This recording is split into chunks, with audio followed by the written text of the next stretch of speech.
Sid? Or Roxanne will take roll, and I'll turn it over to Sid. Okay, so I've got kind of a packet for you. It includes some notes for kind of what I plan on trying to go over tonight. And then it also has the budget sheets for each of the funds that we want to try to cover tonight. And then tomorrow night, we will try to cover the general fund and recreation. So tonight we're going to focus on the utilities and some of the miscellaneous funds. Just kind of quickly, what I don't have in this budget, I have numbers for it, is the work order system. I didn't know, we've talked about that, and we kind of were holding off until we got the master plan project going so that we can know what we needed to do with GIS, which then would help us know what we needed to kind of lead our way into the work orders solution. So I don't know if that's something that council still wants to do, and if we want to try to get that done this year, and then next year all we would have is the annual cost, not the initial kind of startup costs. And then also the same goes for the GIS information, being able to host it on a website for our internal use, not on a public website, but a internal cloud hosting so that we can access that information remotely. Those are kind of things as we go through here that'll kind of come up. Again, with the utilities,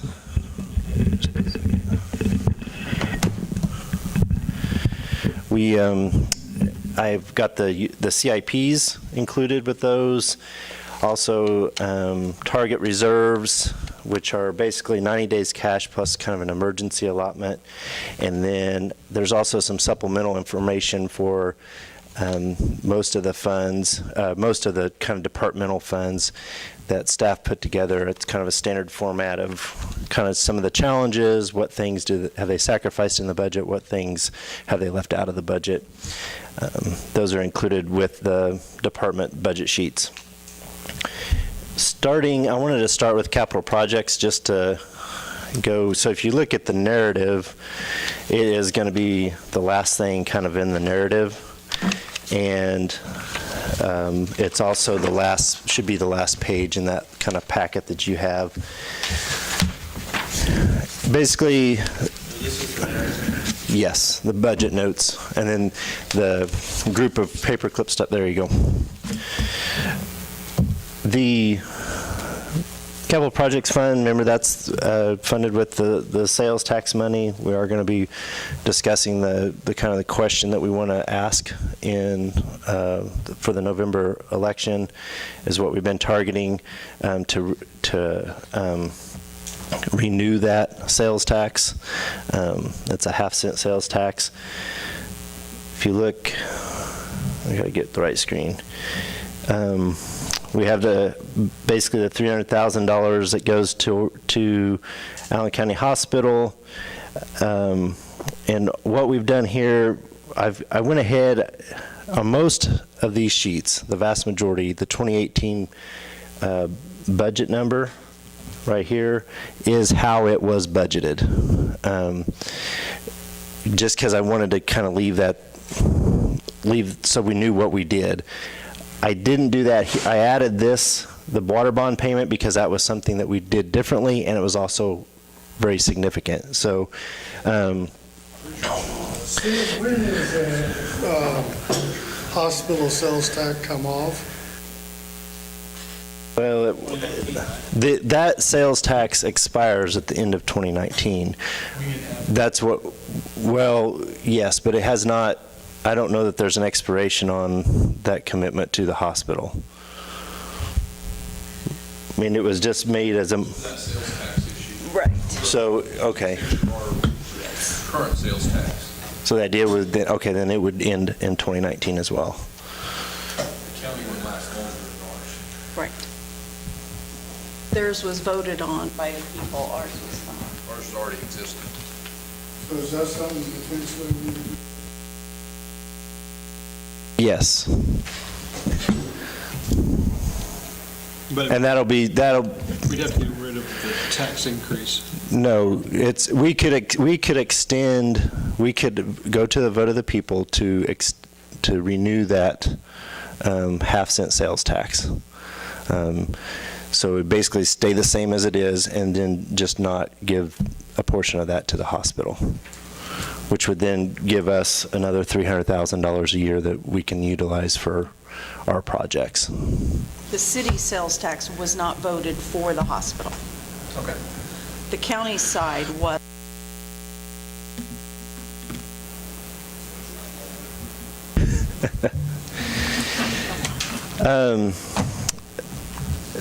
Couple. But again, in caution, if that sales tax extension fails, we have to come up with another $300,000 of cuts, correct? Well, yes, we would have to come up with $300,000 worth of cuts. That's only in this fund. Half of it goes. All of it goes to capital projects, and then half of it goes to, we have another half cent that Yes. goes to the general fund that's separate. Yeah. And doesn't sunset. Right, sorry, yeah. Just trying to make sure that we don't count our chickens before they're Right. hatched and stuff like that. Yep. That's still up in the air of whether or not it's extended. Yep. Two things that we've done here in 2019 is, one, to do about a $150,000 project, and that's kind of just a guess of trying to get some of the engineering done for the Highway 54. We know that we need to address that.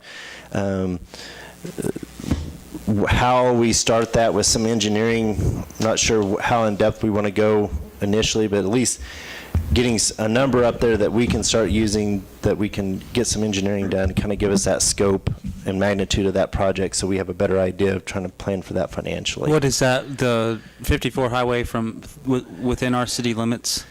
For the most part, I think we've, For McDonald's, the concrete at McDonald's there and all the way up to the concrete at Jump Star is what needs to be redone. Do we get help from the state on that since it's a state highway, or? Get connecting link money, which is around, what, 60,000 somewhere a year. But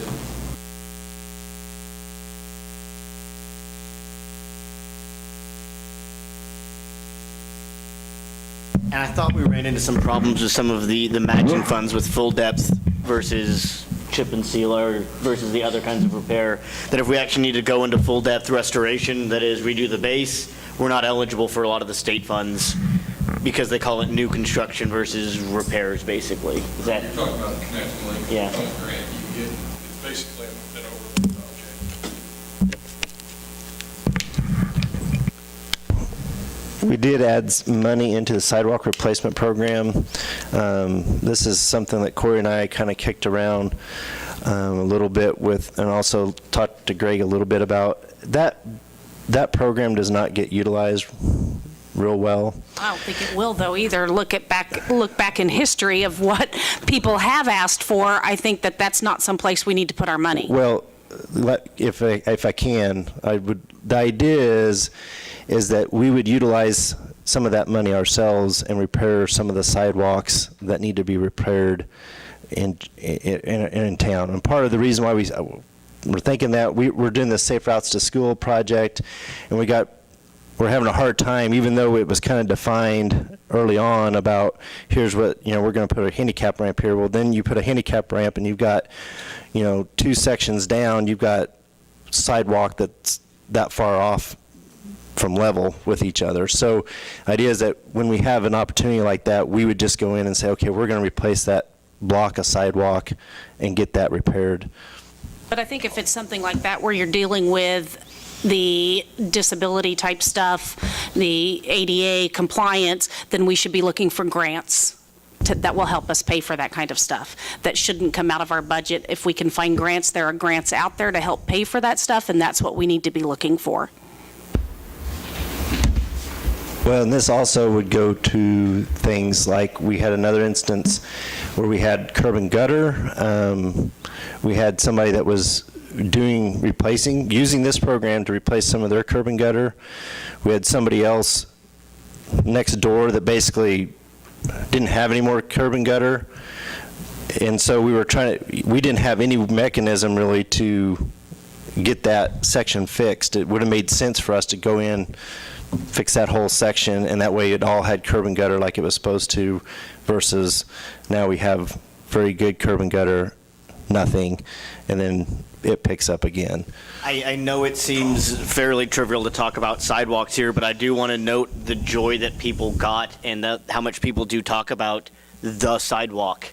You guys know which one I'm talking about. You're right, when I but say the that's a sidewalk. public, that's the sidewalk that we put in for public access. If we're Yeah, but talking a about lot of the- sidewalks in front of people's houses. But a lot of these are to schools or public access. People are on these sidewalks all the time. I run in the street because oftentimes the sidewalk stops on one block and switches over on the next block, or oftentimes the sidewalk's so bad that I'm not going to risk rolling my ankle because the sidewalk's so bad. If you've got someone in a wheelchair, if you've got somebody that's disabled. Well, and that's my point exactly. That's where we should be looking for grant money to But I'm help just pay saying for that some of this we've done stuff. some good with this, and just to kind of write it off, like, people were really thrilled with that sidewalk that we built going north.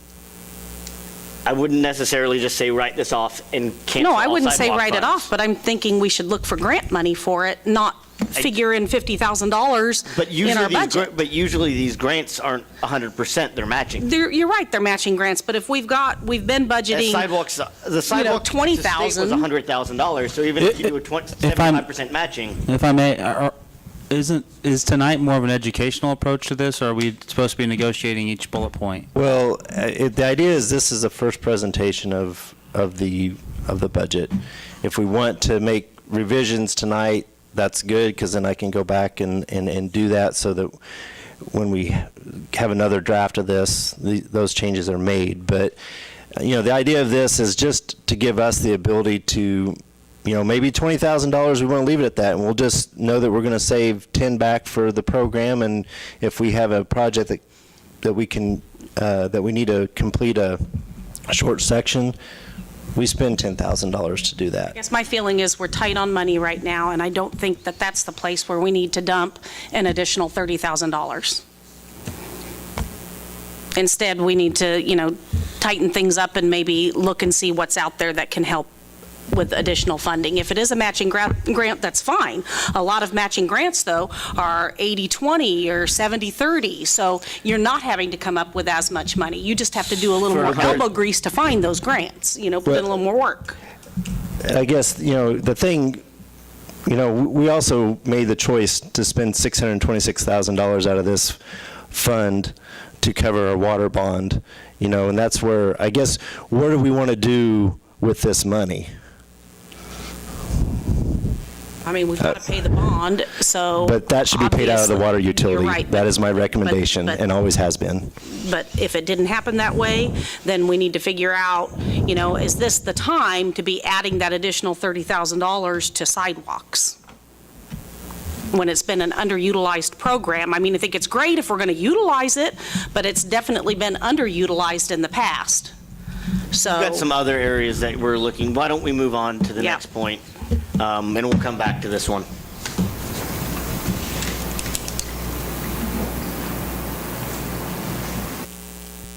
Okay, so next, I'm going to go to the wastewater fund.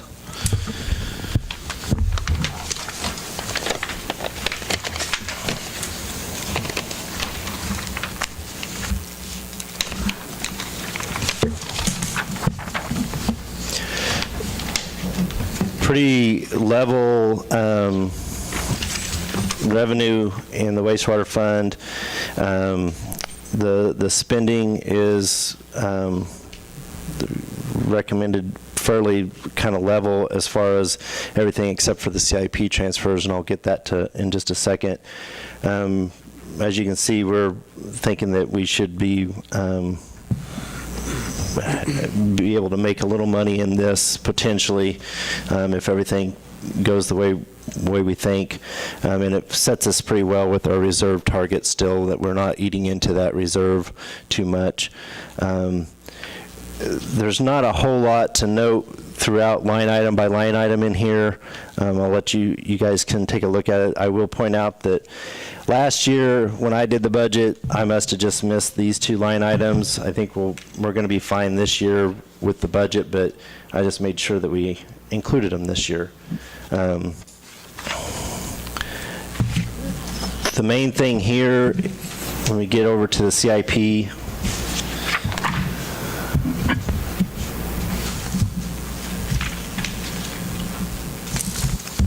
What projects do we have in the pipeline for your wastewater?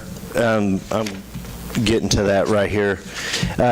So the revenue shows that we were planning on transferring $250,000 from kind of the operation side to the CIP portion of the fund. And this actually reflects the actual amount that we transferred in from equipment reserve. Remember when we made those scheduled transfers and we had a little bit more in those funds? That comes over to here. We had $280,000 worth of projects scheduled this year. That was $80,000 on the wastewater master plan and $200,000 in the sewer main lining project. Those came in, the master plan was higher, the lining project was lower, and so I put those actuals in here since we kind of know that, and we were looking at doing that GIS collection as proposed by Midland GIS. And that, I just added those to show that, we had budgeted $280,000 in expenditures. If we move forward with the GIS data collection this year, which is is a key pin into the master plan project as well, we'd still be under budget in what we planned on for the CIP here. That's what you sent out for bid, right? The GIS. Didn't one of our meetings we sent out for bid? I got some quotes for that, and it's this Midland GIS is the best company for us to do what we want them to do. The engineer can kind of do it, but it's basically the same price and doesn't give us all the data points, not necessarily data points, but the attributes that we can utilize beyond the master plan. And I had another agency that just basically said, oh, well, we could do it, but I'd recommend just having the engineer do it. So when they're recommending them not doing it, my thought is I probably don't want them doing it. So that's kind of where we're at on that. The only thing that we have for next year is doing a lift station project, like a replacement of that. Some of that is going to be driven by, again, what we find by the master plan. We do have scheduled every other year a lining project that is reflected in here, and then in 2021, working on lift stations again. That may change in regard to what happens with the master plan. And this balances out, and I realize we're carrying some balance here, but we want to do that because when we have the master plan, that'll help us know, okay, we don't have to carry as much in this fund as we have been because we got our projects lined out. But if we got a major treatment project 5 years from now, having $240,000 in 2021 probably won't even touch a major project because that'll probably be millions of dollars to add nutrient removal or something. So, could you scroll back up to the top of the page? I'm just Yep. trying to make sure I thought you jumped to. It's all the way in the back of that. wastewater, Fund 60. But we changed pages here? Yes. Yeah, that's just I couldn't find that on this page. Very last page. It's on the second to last page. The last page is a It's supplemental information. landscape, not portrait. So earlier, I was just trying to catch, you said, when you first came to the page, you were talking about transfers. Did you say they were less or more? Remember when we had scheduled transfers, we knew that we had money sitting in equipment reserve that had been put away for the lining project. That was the only place that we had to save money for the lining project. We knew we were going to transfer that money into here because that's where we were going to pay for lining projects going forward. And so originally we budgeted $165. We actually had $241 in the equipment reserve that was allocated for lining projects, so we transferred all that into here so that we have that now. And that's what shows up under that D7 cell? Yes, right here. Okay. All right, thanks.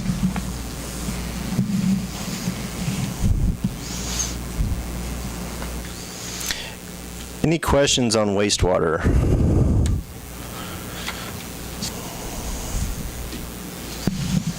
Other than the lining, is there, maybe you can answer this, Corey, is there any projected major projects with wastewater lines? Well, I think that's where the master plan is going to help us define that.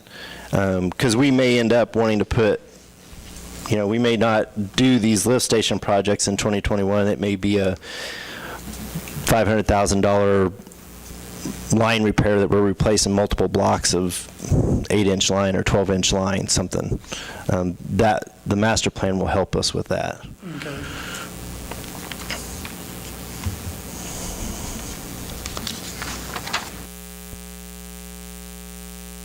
We also have to stay current with EPA and their removal aspects, much as what Yeah. happened with the electric generation, where they come in and say, by the way, this used to work, it doesn't work anymore, so.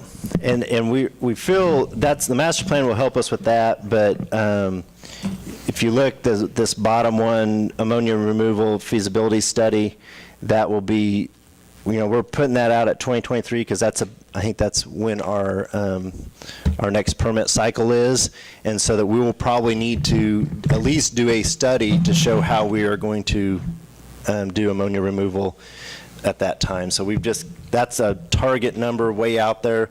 Hope the master plan should say, okay, yes, this, but it may cost you $100,000 or whatever, depending on the scope of it.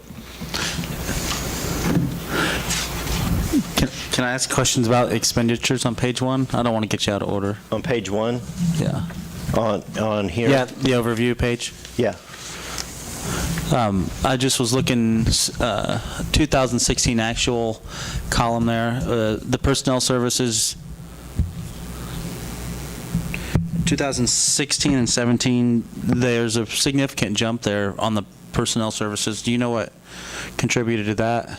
I think what we did is we started taking half of the superintendent and the assistant superintendent's salary for basically they are over on the treatment side on water and wastewater. We took half of that salary over to here because it was all out of water, and we were just, there again, that was a mechanism to try to help water out a little bit because they do work. So you're with paying the wastewater. people out of the fund they should be paid out of now?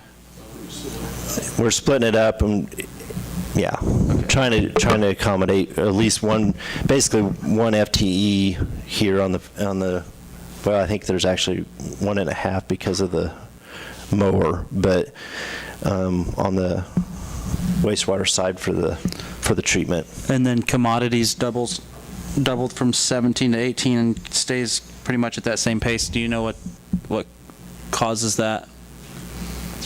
I think that's probably just budgetary numbers. I mean,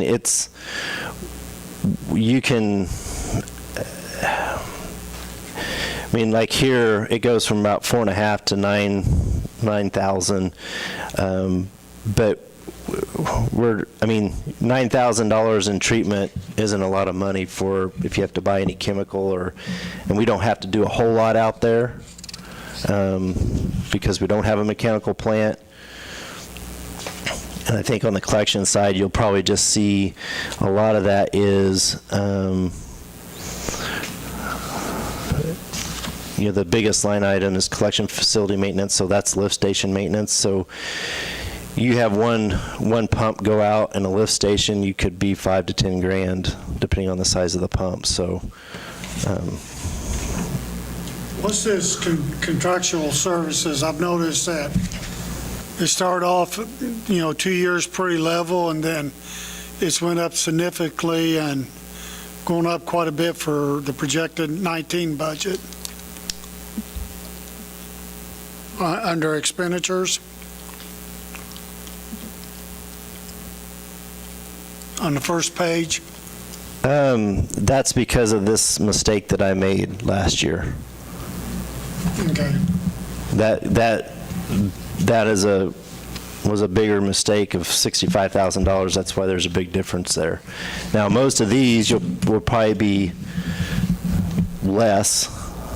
I think here I think this was done sewer buying rock for road repairs. They probably buy a bigger share of rock than what water does, even though water probably has more breaks. That there again, that's trying to help the water fund a little bit. So just so I'm kind of clear on how to read this and understand this document, so like, just for example, so if we look at, we'll just say the commodities, and we just go to page 3, and is that commodities section, is that where it's pulling all its information from? Is that third page? If the overview page pulls information from both the collection and the treatment side. So this is a total of the personnel services for that whole utility. Both those other pages that have the details feed into this front page. Okay, I understand now.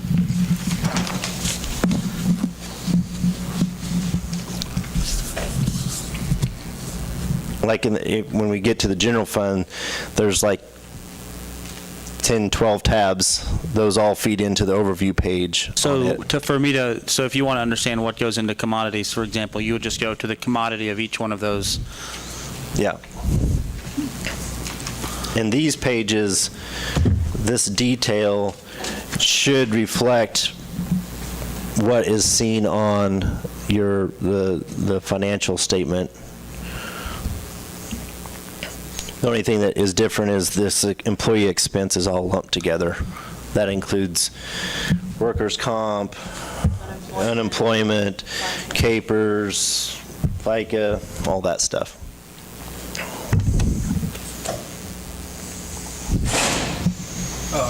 So I have a question on the maintenance and the equipment. We have several lines and it all kind of seems like it's similar stuff. So you have vehicle maintenance, you have equipment expense, small equipment, vehicle maintenance, vehicles, heavy equipment, and equipment reserve, all different line items and expenditures. Why is there so many? So some are contractual services. So if it's, I'm trying to think on vehicle maintenance, usually if you get a service, so you had somebody go in and work on, let's just say they do an oil change, that's in contractual. If the guys go out and actually buy the oil and gasoline and do it themselves, it's under commodities. Commodities is something, as an item you purchase. Contractuals is more of a service that you purchase. Okay. So the capital outlay and transfers both have some sort of vehicle or equipment expenditure. So what's the difference in the capital outlay, vehicles, heavy equipment, and then the transfers for equipment reserve? Okay, the capital outlay is done, we kind of switched that last year, that's when we're buying a piece of equipment. That's where you're going to purchase. And typically, capital outlay is, I think of it as something that's over $5,000, but is something that doesn't have a real long lifespan. I mean, like a truck or whatever. The equipment reserve is where we're taking money and saving money to buy that next piece of equipment out of capital outlay. So equipment reserve is our savings account that we use so that when we get ready to buy a piece of equipment, we don't just have to absorb it within the budget. We've already got the money saved for it. Kind of like with the CIP, we're saving for big projects. We're saving for vehicles and equipment with the equipment reserve.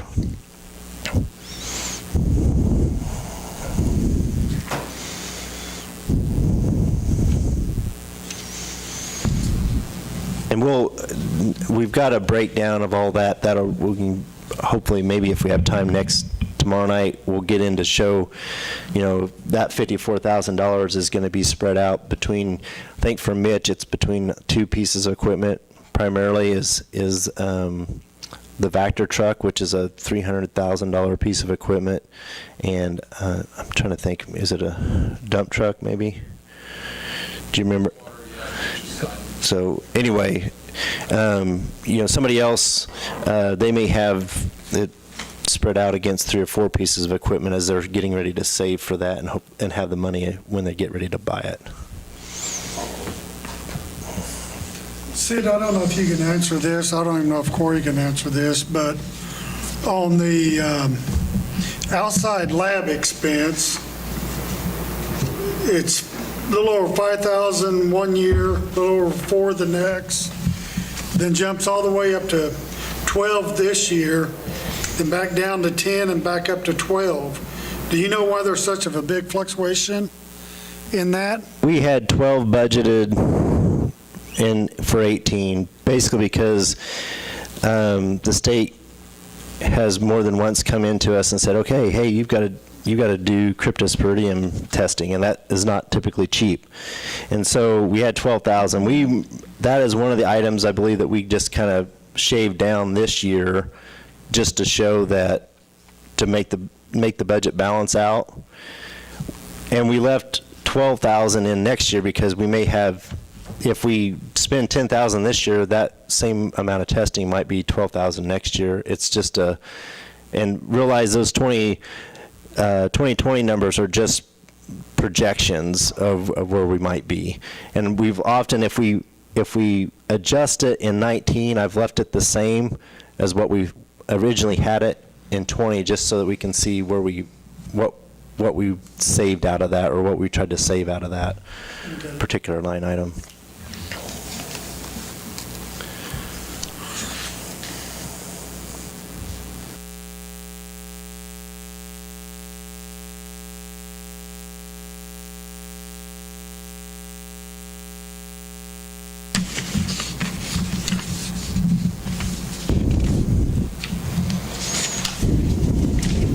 Any other questions on wastewater?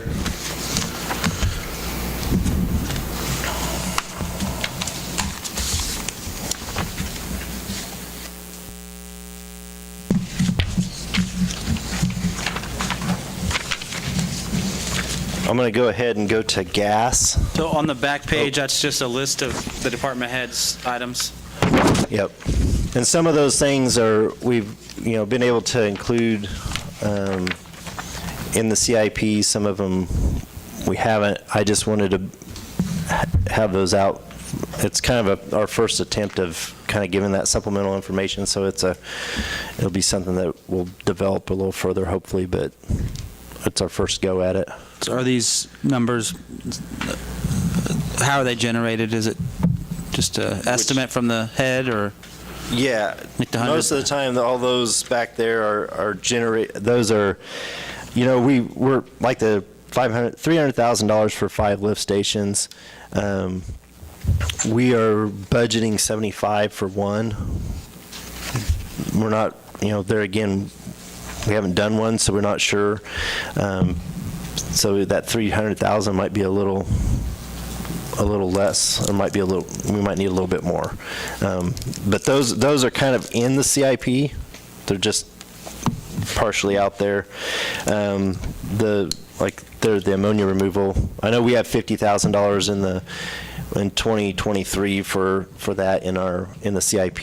We've got $100,000 there, but it could be somewhere in between as well. But the master plan will help with both of those and hopefully define costs a little bit too. They won't be exact estimates, but they can say, you know what, if you're going to replace a Smith & Loveless lift station and go to a submersible lift station, it's going to cost you roughly $100,000 each lift station.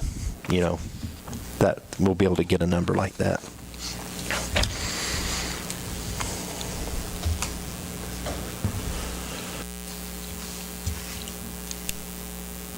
Anything else?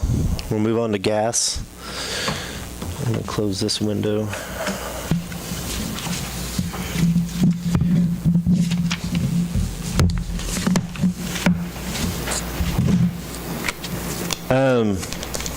I think we talked about this last year. Because of potential volatility of the gas pricing, the gas sales, I think we adjusted these down last year for the gas sales. One, because we know that we've got less volume, but we also know that gas is cheaper now than it has been.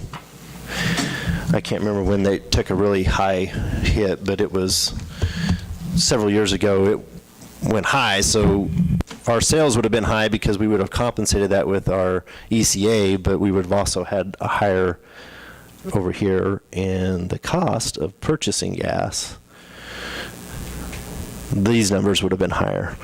So we try to make those proportional to each other somewhat, so that if in the overview, the revenue, this may be, and it probably is high, but we've also kind of got higher numbers here because we want to make sure that we don't get in a situation where we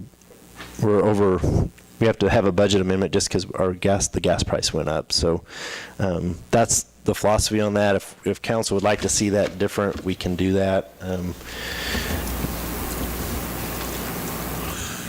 But kind of projecting somewhat normal costs. I think the 17 or 18 and 19 budgets are the same in contractuals, $500 difference in commodities. The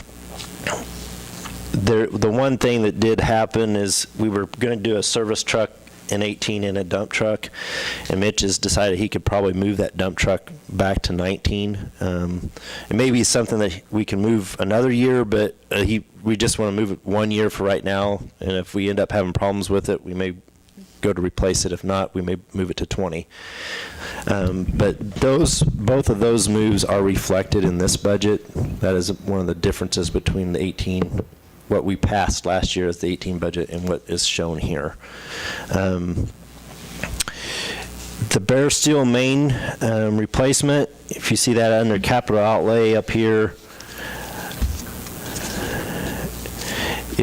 that is still going to take place. We're just moving it from kind of this operational side to our CIP, where it's a bigger project, and it's going to be a that's long range infrastructure. That's 20+ year infrastructure. We moved it into the CIP on a yearly basis.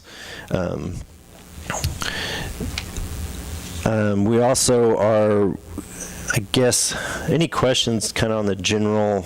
Yeah, I guess I was trying to find the page here, and I don't think I kept up with you when you got started there.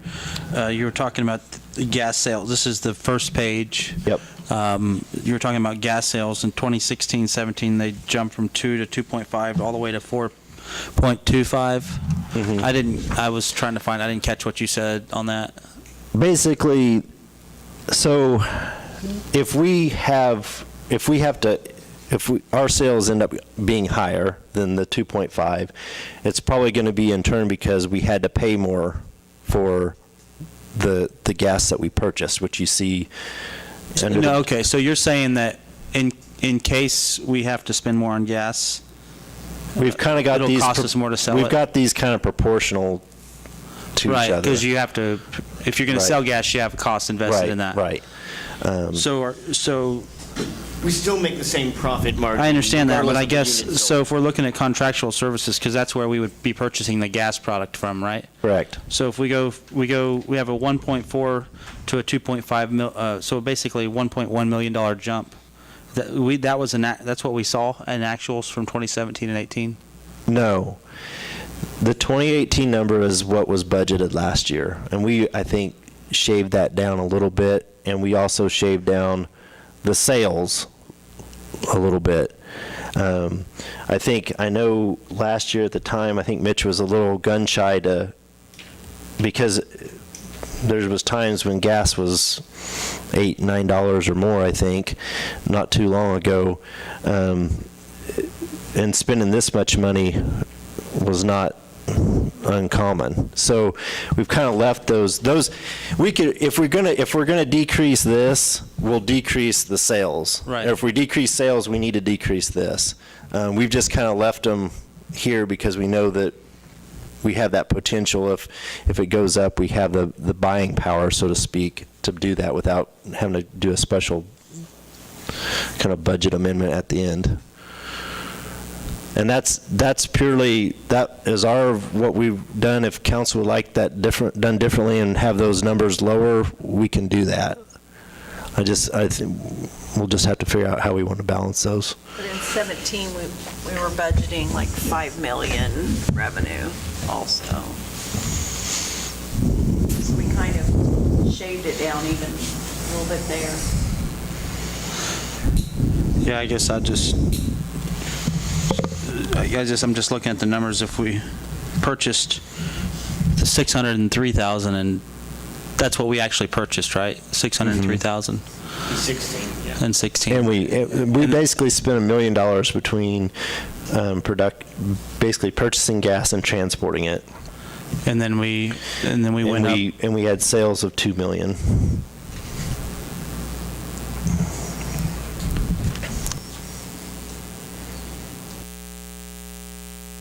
I guess that's just, we're just planning for the possibility we could need to buy an extra $1 million in gas. Well, the price goes up. So if gas prices spike because we get a cold winter, if production falters somewhere, remember not too long ago, I think it was, if I'm correct on Mr. Walden's numbers, that we were at almost $20 a unit at So times. Roxanne, did you say a few years ago we spent $5 million? No, I'm saying we budgeted 5 million for revenue, and we've tried to back that off a little Okay. bit so that it wasn't. So we're trying to get more in line. It's just you just can't. You just don't know how to estimate. If we could just had a crystal ball. Right, so if we had it at $1 million, we'd have to make a special budget amendment to allow them to spend more than $1 million to purchase the gas Right. to heat people's homes, basically. Gas Is that correct? Yeah. Okay. But the way it's budgeted now, you wouldn't have to do it because it's less, right? Right. Okay. Because we're overshooting our previous year by double. But we're also overshooting what we think on the sales side too. So those are proportional to each other. Now, what that proportion number is, I'm not sure what exactly that needs to be, because that can vary because of the actual gas market. But this is just our general philosophy of why we've tried to do that. We're trying to ratchet down on the electric side. We are, to try to get more in tune. But on the gas side, we just haven't got that fine-tuned yet. It makes sense to me, I understand it. I do think it's something we might want to, just for record keeping, get it closer to what the actuals have been. I mean, you don't have to go down and clear to the 2.5 million, but maybe closer than almost double. So, I mean, I understand it, but I think it makes sense to get it closer to the actuals.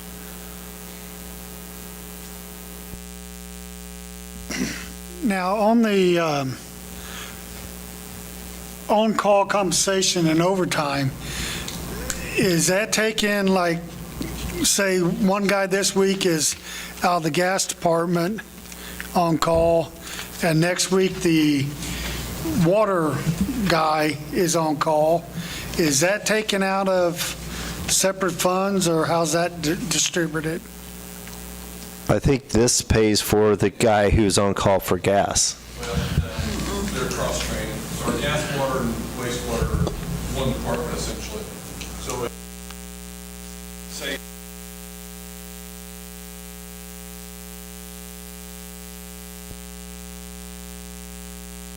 Okay, that's what I want to know. yeah, it just depends on what they're predominantly working on, what department they predominantly work on. Okay. Third page.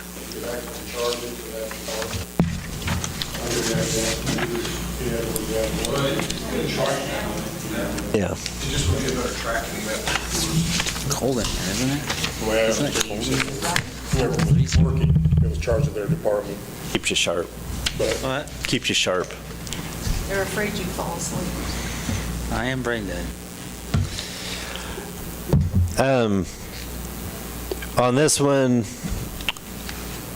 I'll kind of go over to the CIP. You can see we've got the bare steel main in here as a regular project. Would you do me the favor of when you switch pages, maybe reference the page that we're going to so I can keep up? This is the CIP page for the gas utility. It'll be landscape.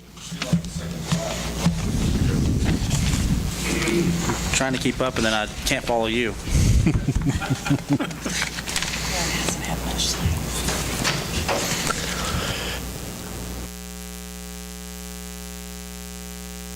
One that's set horizontal? Yep. All the CIP pages are. I'm with you now, thanks.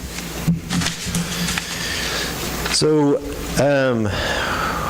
we didn't have anything in equipment reserve that we moved over. So these are all starting with operational kind of transfers.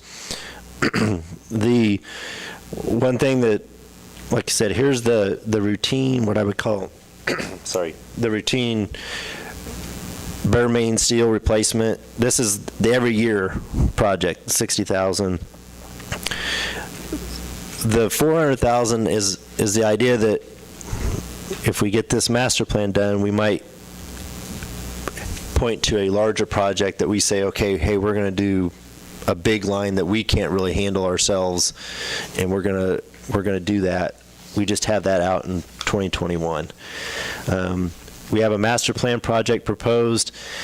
I've talked with Scott Shreve at EMG to kind of get an idea of I know water and wastewater guys and know who to talk to on that, but I wasn't for sure on the gas side of things. So he's going to kind of get me in touch with some people.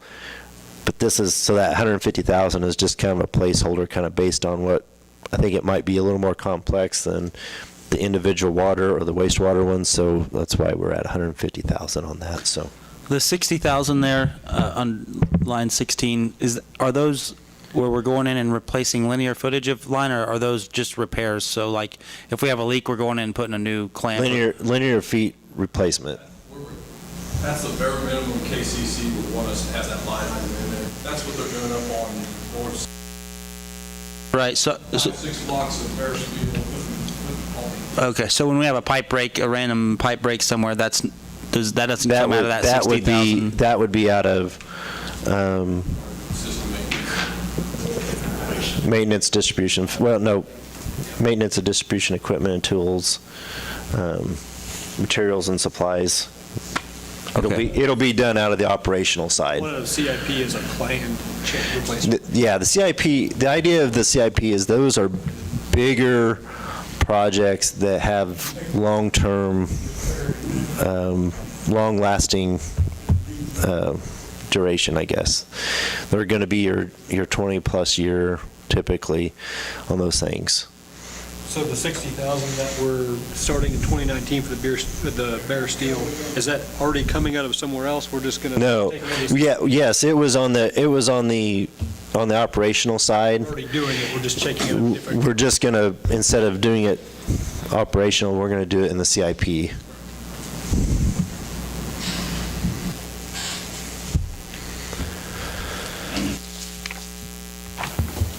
The one thing that is not included on this budget is we probably, if council's gonna want to move in that GIS direction, we probably need to have data collection done with the gas utility. Because we don't, just like we're gonna do with wastewater. And I've actually got Midland GIS working on a quote on that. I just don't have that at this time. But that might be something else that we want to add into this before we're done with it. Would they do it at the same time as doing water? Well, I've talked to them. They are. Mike, make sure you're speaking to your mic since we're. Sorry. Mike.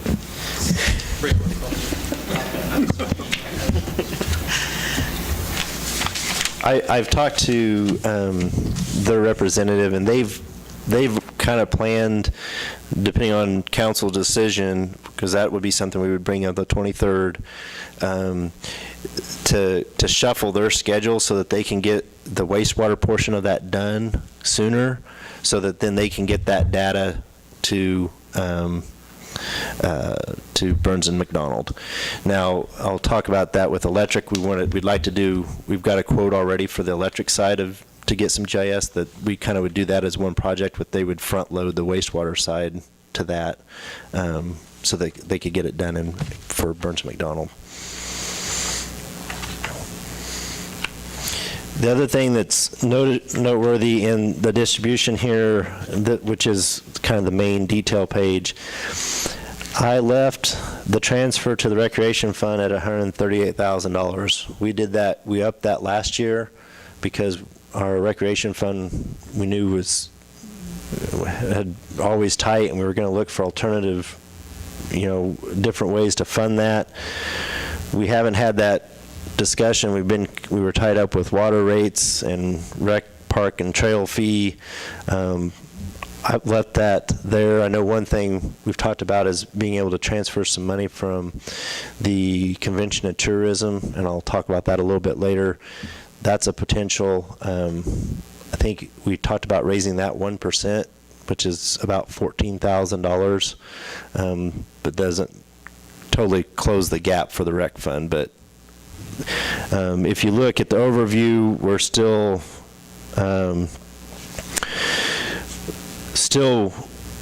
in the black. The reserve is a little below what I have as the target, but I think it's in a decent range. And if you actually look at these actuals of what we spend and take 90 days of cash from these actuals, we're right on. We're right on with our reserve right now. So, any questions on gas?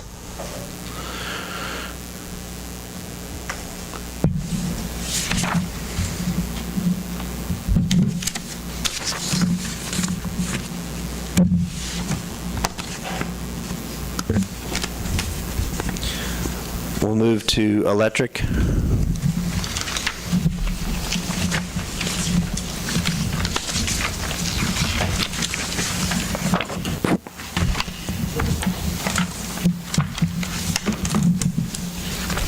This is both generation and distribution. Yes.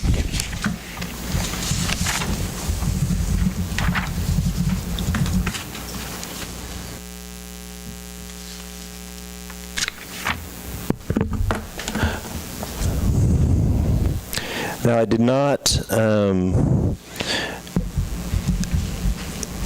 I did not adjust this number. This is what we actually budgeted, but we need to remember we had our rate adjustment that went in effect January 1, so we expect to, I think that was a 4%, what we were targeting to get.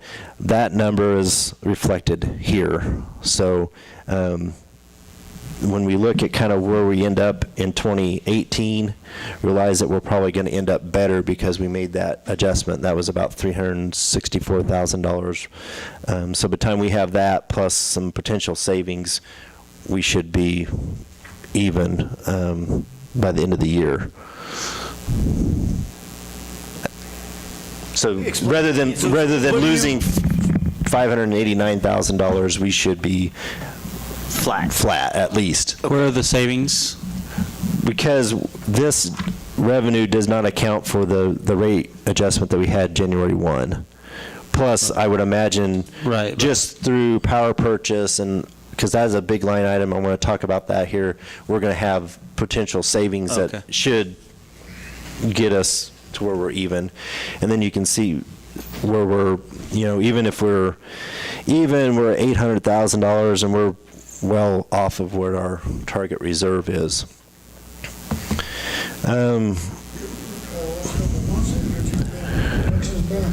Our purchasing's been up at this point. Yep.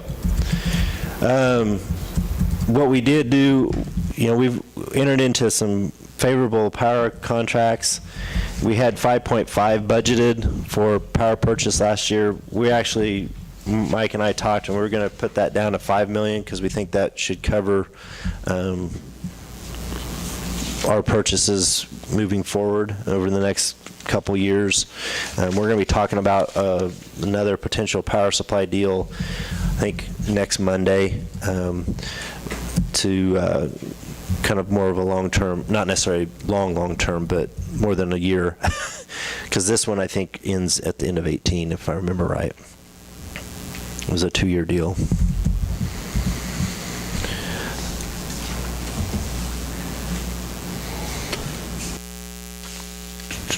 So basically, kind of focusing on the CIP, we moved the generation project from 18 to 19 because we know that we're probably not going to get that done this year, just because we're kind of looking for used units, and we had some, and the deal, the gentleman who was helping us with it, he was offering us one project and we wanted a different project, and so that deal moved on. So the guys are working on this 4K substation at Power Plant 1. That's mostly being done in-house. Most of that is materials. And then I put in here, because I did have that number for the data collection for the GIS that we could do in conjunction with the first initial project with wastewater. They would do wastewater, get that done, and then come back at a later time and pick up the electrical. And if we've decided to do the gas at that time, they would probably do the gas and electric at the same time. But here again, we also have suggested a electric master plan. There again, this number is kind of just a ballpark, knowing the complexity of what we might need, knowing that it might be more expensive than the general wastewater and water one that we did. And then we've got a cooling tower project for the Wartzilla's. These sheets don't match your numbers. I realize that, and I forgot to mention that this was 120. But Mike and I talked, and if you look at the supplemental, I think it says 175. So I adjusted this morning. And that we just adjusted this down, so this balanced out still. We think 2.35 to 2.4 should be adequate for what we're trying to get done. I do want to make a note about the sheets that you have today. The employee expenses are a little bit different than what is on the screen. I know we haven't got in those details just because those are kind of already set, but we had some estimates in, we got those refined, and so what is on here is accurate. So when you see the next draft, there might be some little differences, but it actually, we were overestimating with our guesstimates, so the numbers in here make the fund balance a little bit better. So.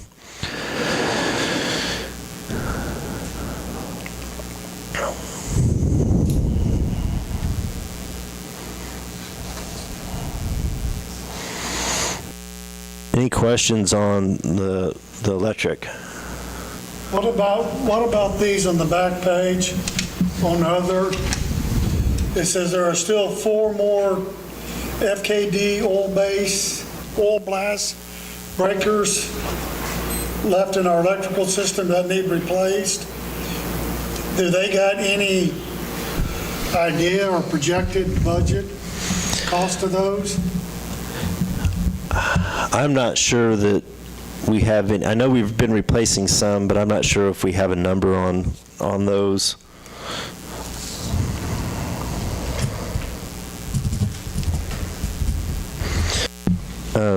If you look at that page, the new line construction is for Russell Stover. When that storm blew over, it kind of it affected the underground that went in, the pole that the underground was on, and so we'd like to go in there and replace that underground. We don't have that slated. We do have the cooling towers on there.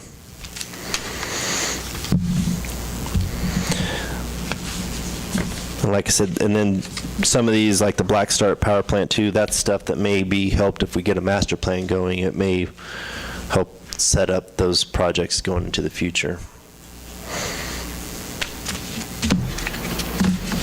May I ask a question, Sid? Why are the figures here?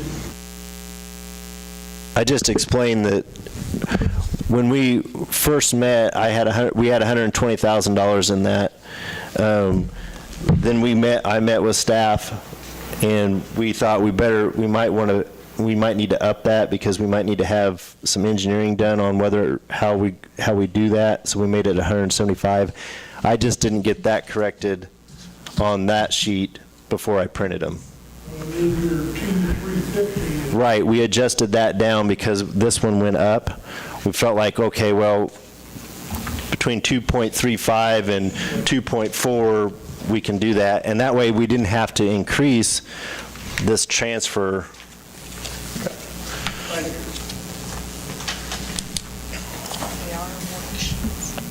I got a question on the power production, the diesel purchase. You might have mentioned it, I might have missed it.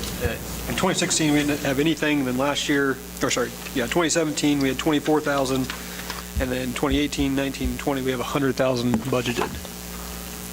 What page you on, Mike? Power production, the commodities. Yeah, and I think what happened in 16 with the amount that they ran and what they had, they didn't have to purchase any. And then that's my understanding. And then we bought some last year, and that $100,000 mark that's if we have to run those EMDs a lot, then we're going to burn. It was like Ridiculous. hundreds of gallons an hour per unit. So that's why that number is at 100,000, because if we have to, if there's a need for us to run those, if we have we have an issue with our Wartzillas and we're trying to shave on power, we might run those, but we're going to eat up a lot of diesel. Denny might like that, but.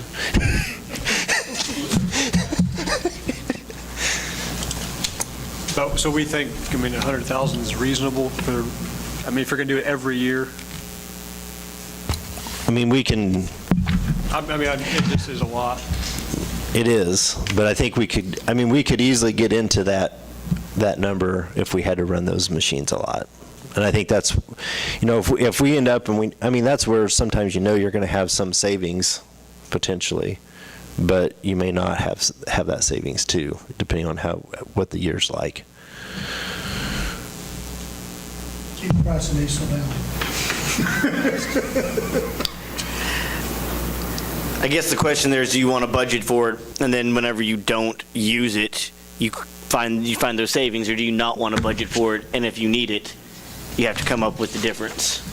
Does that make kind of sense on the two philosophies there? Yeah, no, So if it's only $24,000 at the end of the year, we say we didn't spend this year $75,000, but if it is that $100,000 at the end of the year, we got to come up with 75. Yeah, no, it makes sense. You can make that case for a lot of different things, so I just wanted to make sure it made sense. Yeah. So have we spent 100,000 before? Yeah. When was that?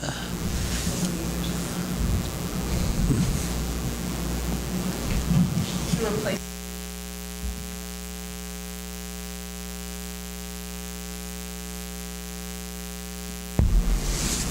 What's the obligation on how, we have to run those a certain number of hours every certain okay. We have to test those every year. Okay. Typically try to run those minimally because the Wartzillas are the big dogs and have the better heat rating. But if we need to, we can rely on these. That's part of buying that other generation is to have the capacity, and you got to prove your capacity. And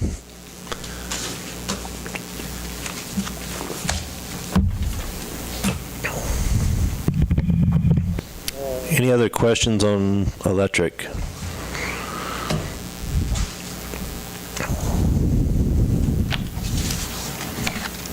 Okay.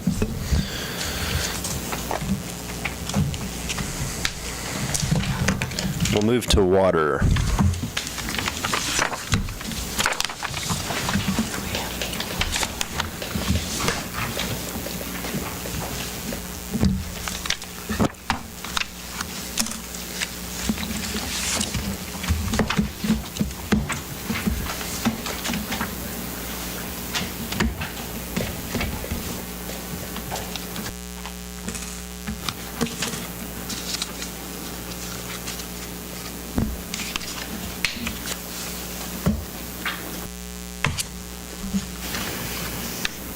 This has water sales flat, because we have not done anything with rates.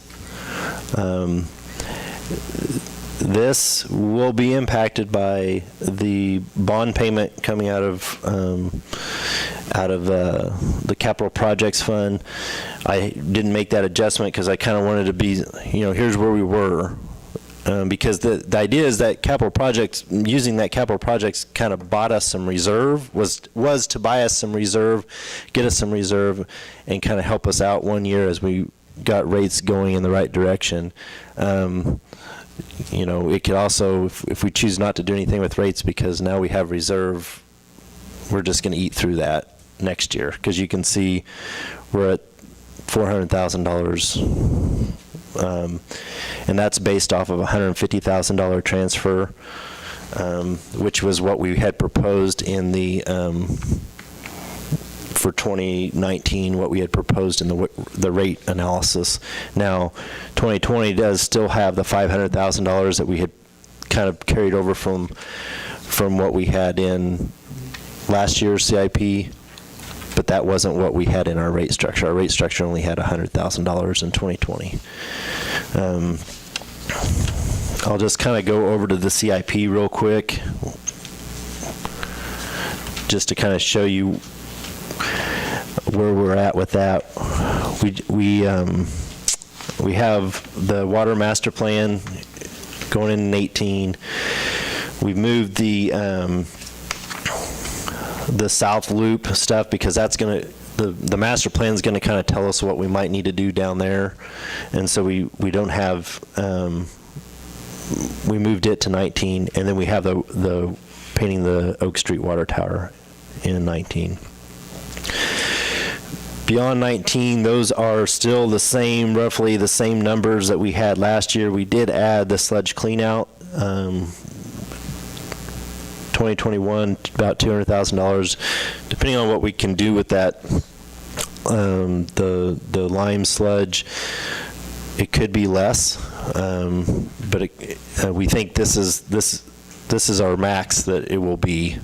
But it could be less if we can find a better alternative use for that, so that we don't have to haul it as far and dispose of it.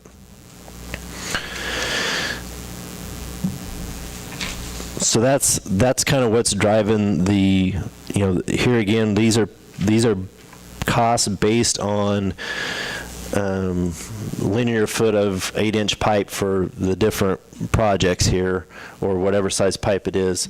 There again, the master plan will help line those out, but I would imagine that the master plan is going to show more need than what we even have up here, just so, we're kind of scaling it. I would imagine we haven't overestimated the need for line repairs. We could have, but if I was a betting man, I would bet the other way. And that's showing the way to make that work is we got some pretty hefty transfers. Now I realize if we can get to a decision on the rates, that we're probably not going to have these values plugged in for CIP transfers. But I kind of wanted to show what staff had felt the need was. On that Oak Street tower, are we still using that? We use the Oak Street. We don't use the Tin Man one, Elm Street. And that's on here. What do we do with that?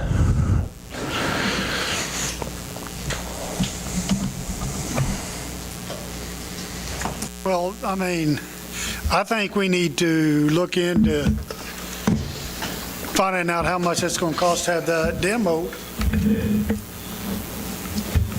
so we can get a projection.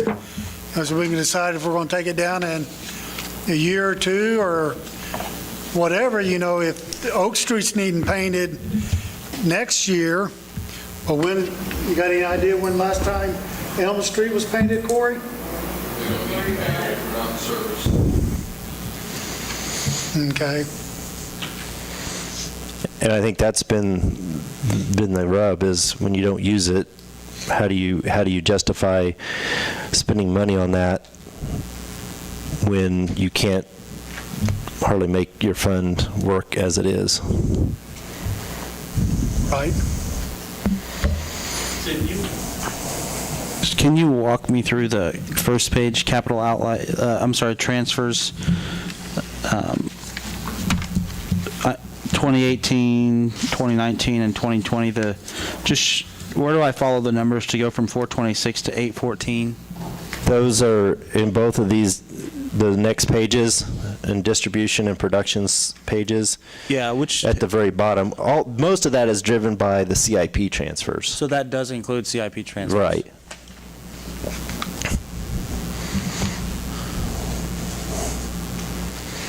And that's shown in the distribution side. So in that situation, that's 789, and there's another 25 somewhere in reserve coming out, or transfers, I'm sorry. What was that again? So production has transfers as well. If you look down at the bottom of its page. That 25,000. But that 25, that is kind of just a marker. We've been trying to save $1,000 per employee to go into the employee benefit fund to help offset future retirees. So when somebody leaves and they got a $50,000 payout, we don't have to absorb that in the general fund or the water fund. We can just take it out of that employee benefit fund. We haven't done that. We didn't do it in 17, and weren't planning it, or didn't plan on it in 18. We're probably not going to do it in 18 either. That number can go lower, but we were just trying to. That was kind of a potential kind of catch-up year.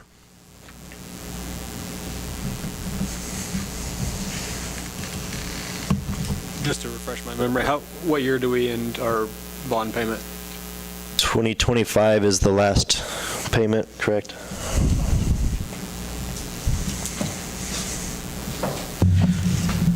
So when you're looking left to right on page 1, looking at the transfers again, from 184 to 814 in a 4-year time period, is that, what would be the best way to explain that jump?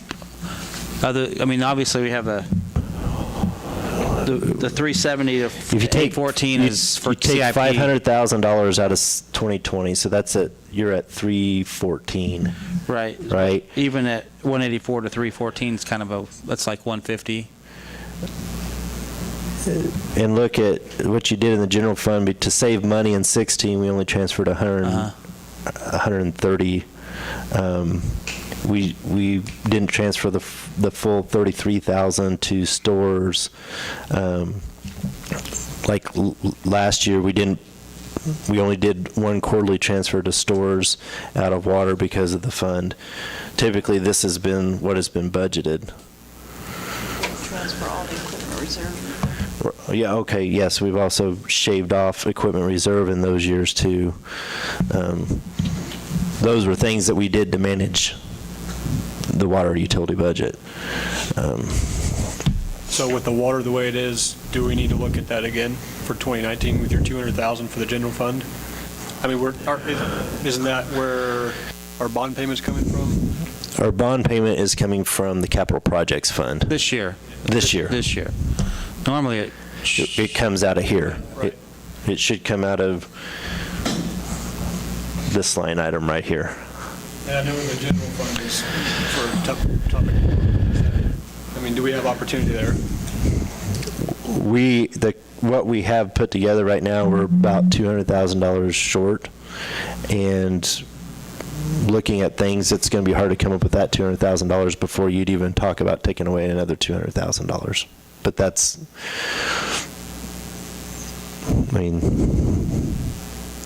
where we need.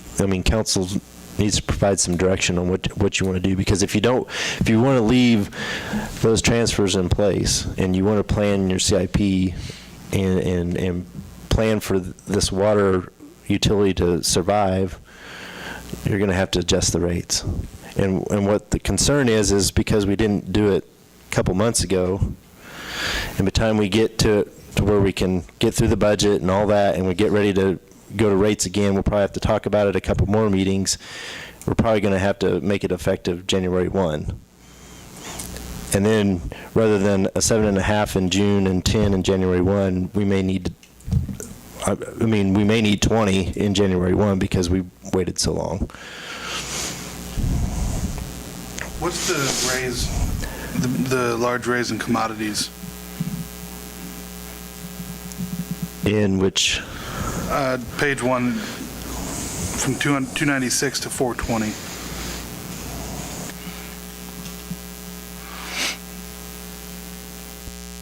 from chemicals on your production, water production? yeah, we had, this 235 is just a marker out here. So that's probably what drove that bigger difference.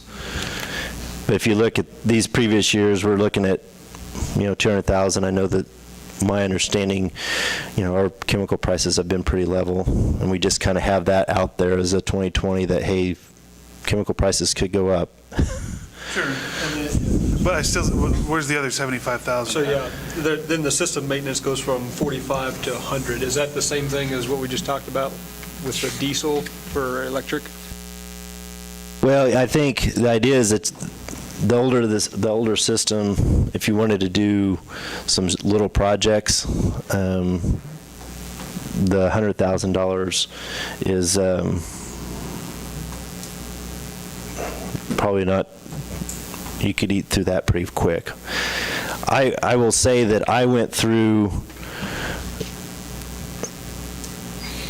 in looking at this stuff and thinking about water rates, I went through 2015 and 2017 actual numbers and took the average of that number and compared that to what we had in 2018, what we budgeted for in 2018 for contractuals and commodities for both distribution and production.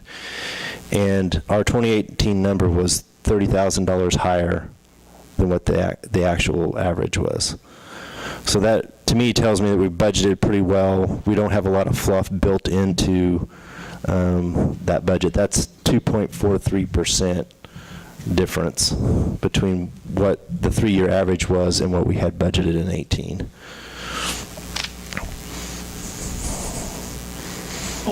We could adjust that down, but we're still going to be a ways off from.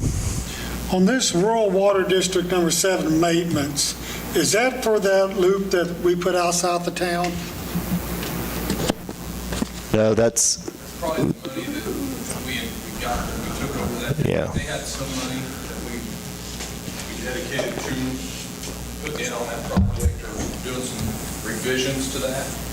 I'm assuming that's what that is. and on the expense side, it's just expenses that we would show that for that rural water district when we did work out there and out of that line. So the first 2 years were pretty heavy because we were they needed some improvements, and we had the money from what they gave us when we took it over. But now this is more of a routine level at the 5,000. Okay. So I guess one comment on back to the general fund transfers. You were talking about we already have to make up for 200,000. So it's not a great practice, but our wastewater seems to be a healthy account. To help balance our water distribution here, would it make sense to not transfer as much out of this one, transfer more out of the other? You could do that. I think, let me bring wastewater back up.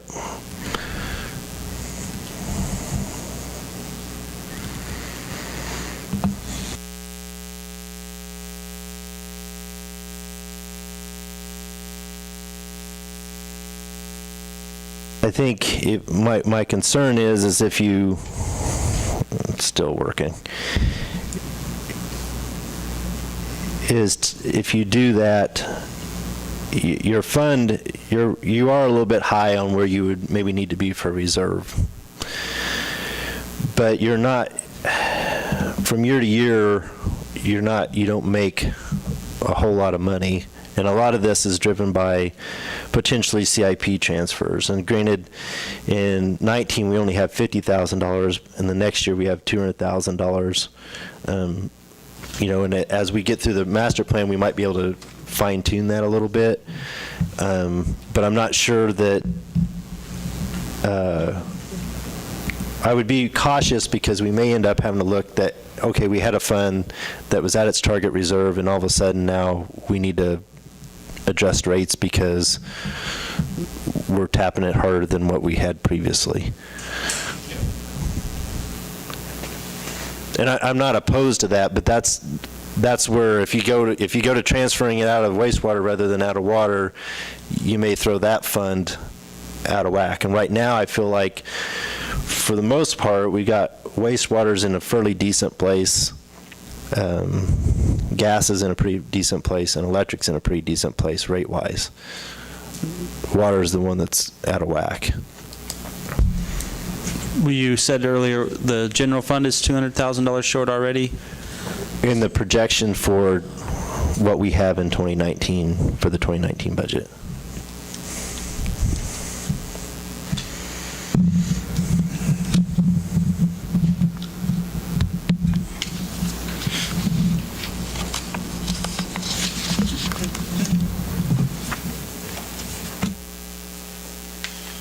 Any other comments on water? Even if we don't transfer a dime out of water to the general fund, we still lose like $80,000, is that correct? Well, this year, if we would have made the bond payment out of here, we would have, and didn't transfer a dime to general fund, we would have lost $80,000, or almost $90,000.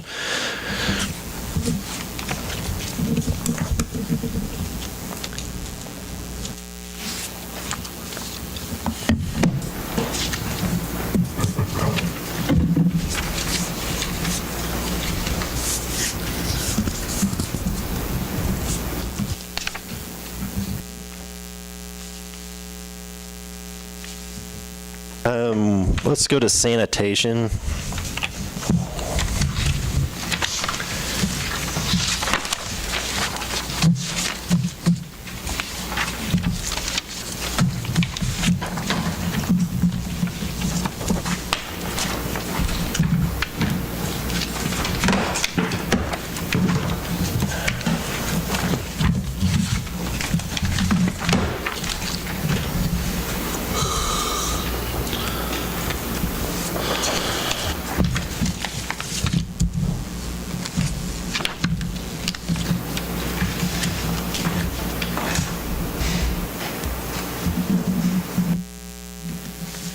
This is a relatively simple budget. The main thing I wanted to kind of point out is over the last couple of years, we've transferred $105,000 from sanitation to the general fund.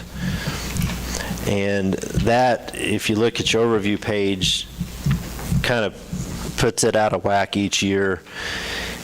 Now, this fund in of itself, it's not necessarily like one of our utilities. It maybe doesn't have to carry a heavy reserve, but you can see that approach isn't really sustainable. Now, this budget in 19 looks pretty much the same as it did in 18 as it did in 17. In 17, we ended up with just losing negative 5,000. So there's some savings that happens within the fund, but there's not a lot here that can be modified because it runs pretty lean. It's mostly the 3 guys and the 2 trucks, and we put money back each year to replace a truck about every 4th year or 5th year. The only other expense in the dumpsters we buy. Yeah. And we typically, so when we buy a truck, then we still have that other one, so it's about a 10-year cycle by the time a truck gets out of here, so. Have we ever thought about looking into private trash service? I know, I haven't. I think you run into concerns with that because you have more people, potentially more traffic on your streets at times when you can't dictate it. at weights that you can't control. And when you have, some of our streets need a little TLC. We've already adjusted some of our schedule and the route to run places early in the morning before it gets hot and when the truck is light, rather than running late in the afternoon with a heavy truck.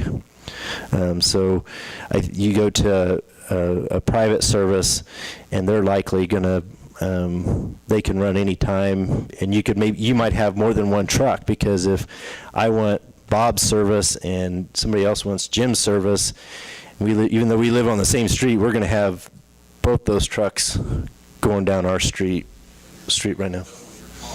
At least. To the resident, you're going to double or Triple. the cost. See, that's what I was wondering.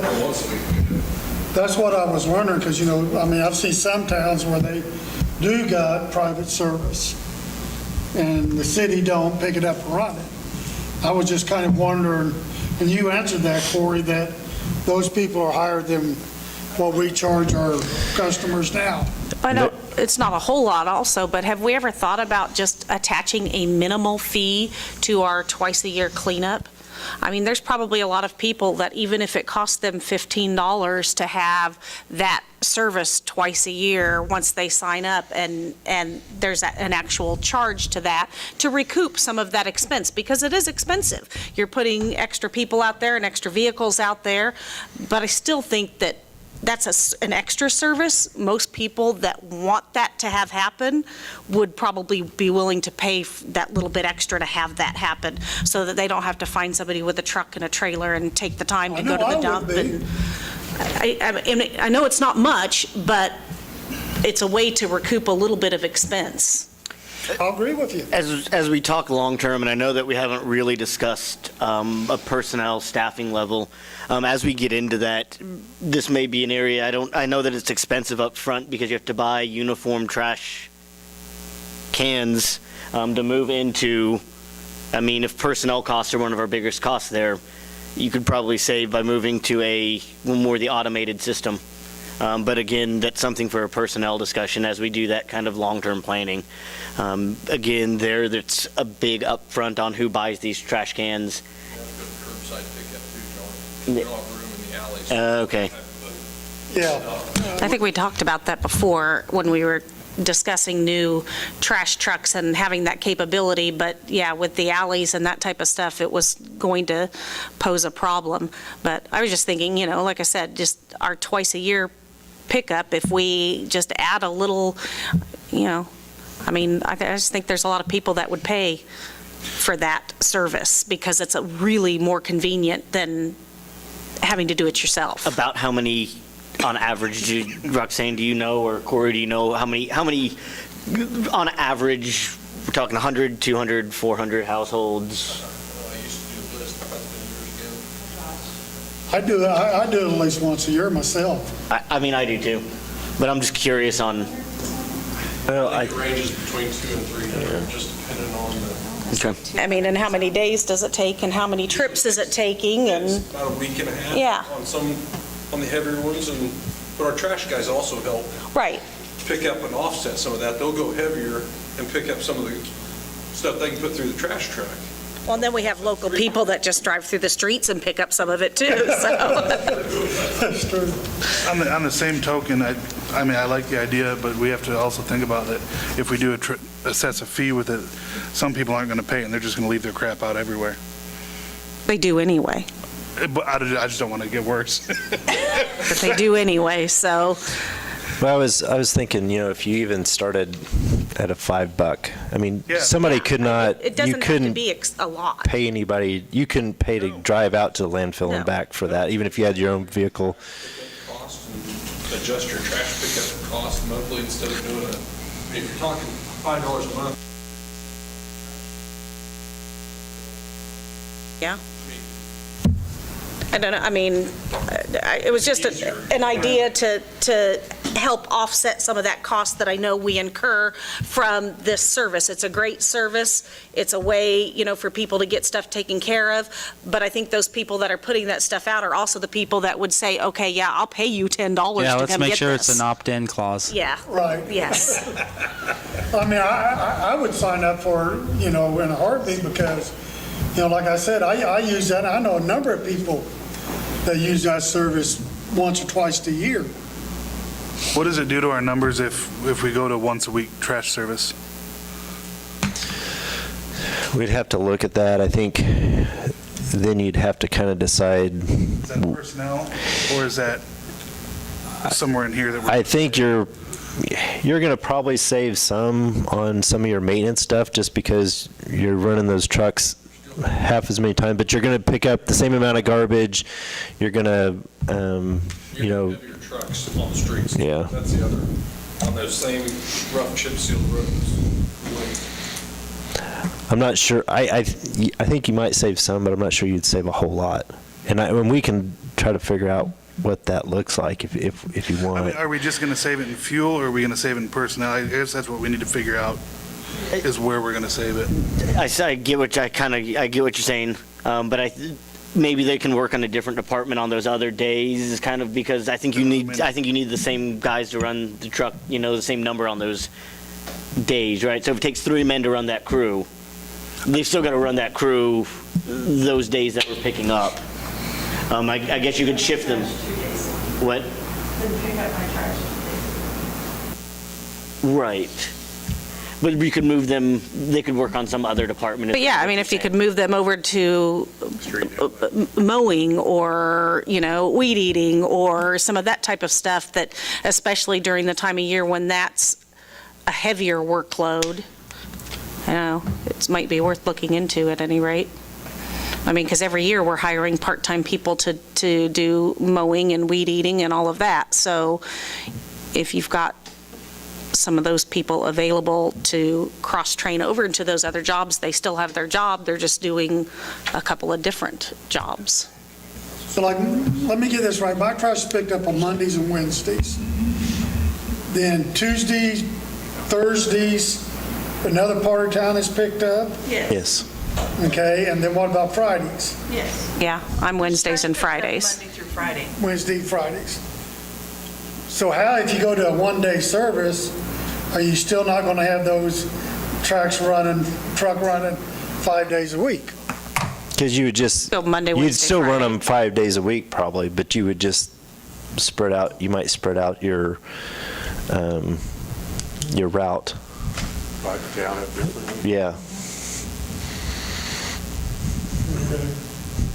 Or you may run on you may want to run a Wednesday, Tuesday, Wednesday, Thursday. That way you miss Friday holidays and Monday holidays. And you're always, No, I want that Monday pickup, especially after our Thanksgiving weekend, and you got. Well, I hope you don't move then, Gene. But, I mean, I'm just thinking about it, I get that there's some savings here, but in another way that we can look at it, this is literally doubling somebody's bill. You've cut somebody's service in half and you're charging them the same amount. Exactly. I mean, when you think about what our consumers and the citizens of Iola, I know that they're not paying anymore, but they're literally getting half their service. If we If we do, want to look at it in a different light, like you're getting half this water bottle for the same price. getting 48 ounces of ice cream Well, that's for the why half-gallon I'm price. saying, I think people would be willing to have an additional charge for that additional pickup for the twice-a-year. And you're just talking on Cleanup. the twice a year, but Yeah, not just not the storm cleanup Just the whenever we get the big one. twice a year clean, I mean, you don't know if you're going to have storm cleanup or not. Yeah, we could It's charge not for half the storm cleanup, but, service. no, it really isn't half the Because service. they're still taking the You're same still- amount of trash yeah. out to the back. It's just getting picked up once.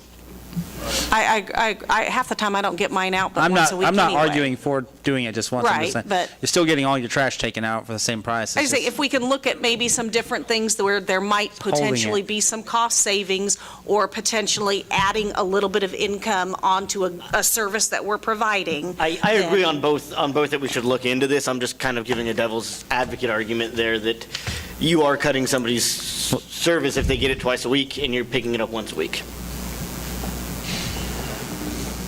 That's what, I don't think we should shoot down the idea of the automated systems. I know it might create an adjustment period for having things in the road for a period of time, but that's what, they do that in the cities. They you know that you better have your trash can out there at 9:30 and it's going to be picked up.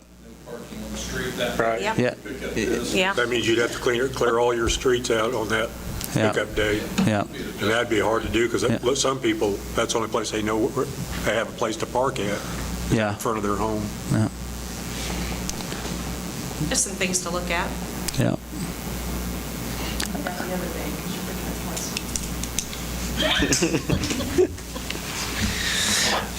Okay, any more questions on sanitation? Okay. Included in your packet is also the store's budget. I wasn't really going to take a whole lot of time or take any time to really discuss that, because it's kind of one of those internal ones. We buy supplies out of it. We charge some of those supplies directly that are corresponding to different departments to them. But anyway, if you have questions about that, we'll be having other budget meetings, so. We'll go on to, and I'm not going to speak about the miscellaneous police funds. Those are pretty much kind of just generic ones that we put in here, but they're not anything specific that I was going to talk about tonight. We'll talk about the rest of the kind of the miscellaneous funds out there. There's several of those paper clipped together. Starts with the industrial fund, number 15.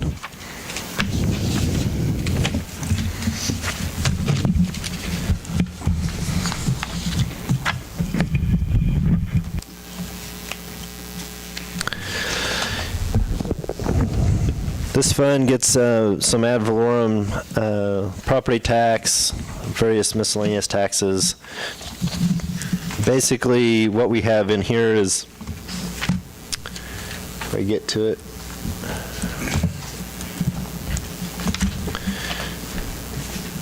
is under Economic Development Service. That's where we pay Thrive Allen County to do economic development. The other economic development activities, we had $5,000 that we gave towards SBDC, and so we're kind of recommending to kind of continue that that commitment. I think that's, from my perspective, that's kind of a long-term commitment, because I think they help plant the seeds that may grow someday for us. Is it just for the people at home, Small Business Development No, Center? That's the one. Corporation, I think. That's one that we pay out of Pittsburgh State? Yes, yes.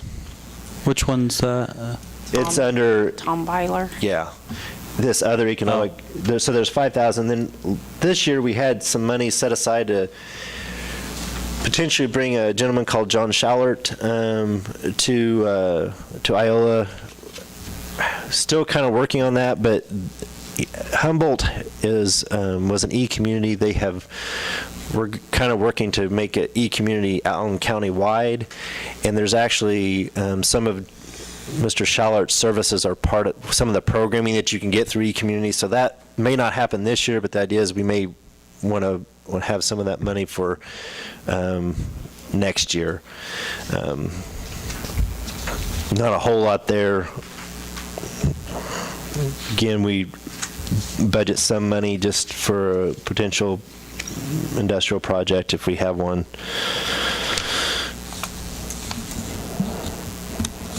Any questions? So on the economic development service that we're paying $20,000, that's the county gives 20 also, and Iola Iola Industries. Industries also gives 20? Yes, Is anybody else, any other cities? not that I know of. No. And they're potentially, they're getting help from this too, from what it appears. So have we discussed maybe seeing if Humboldt will also pitch in with this and lowering it for the rest of us? Then we get into what about Moran? Any of them.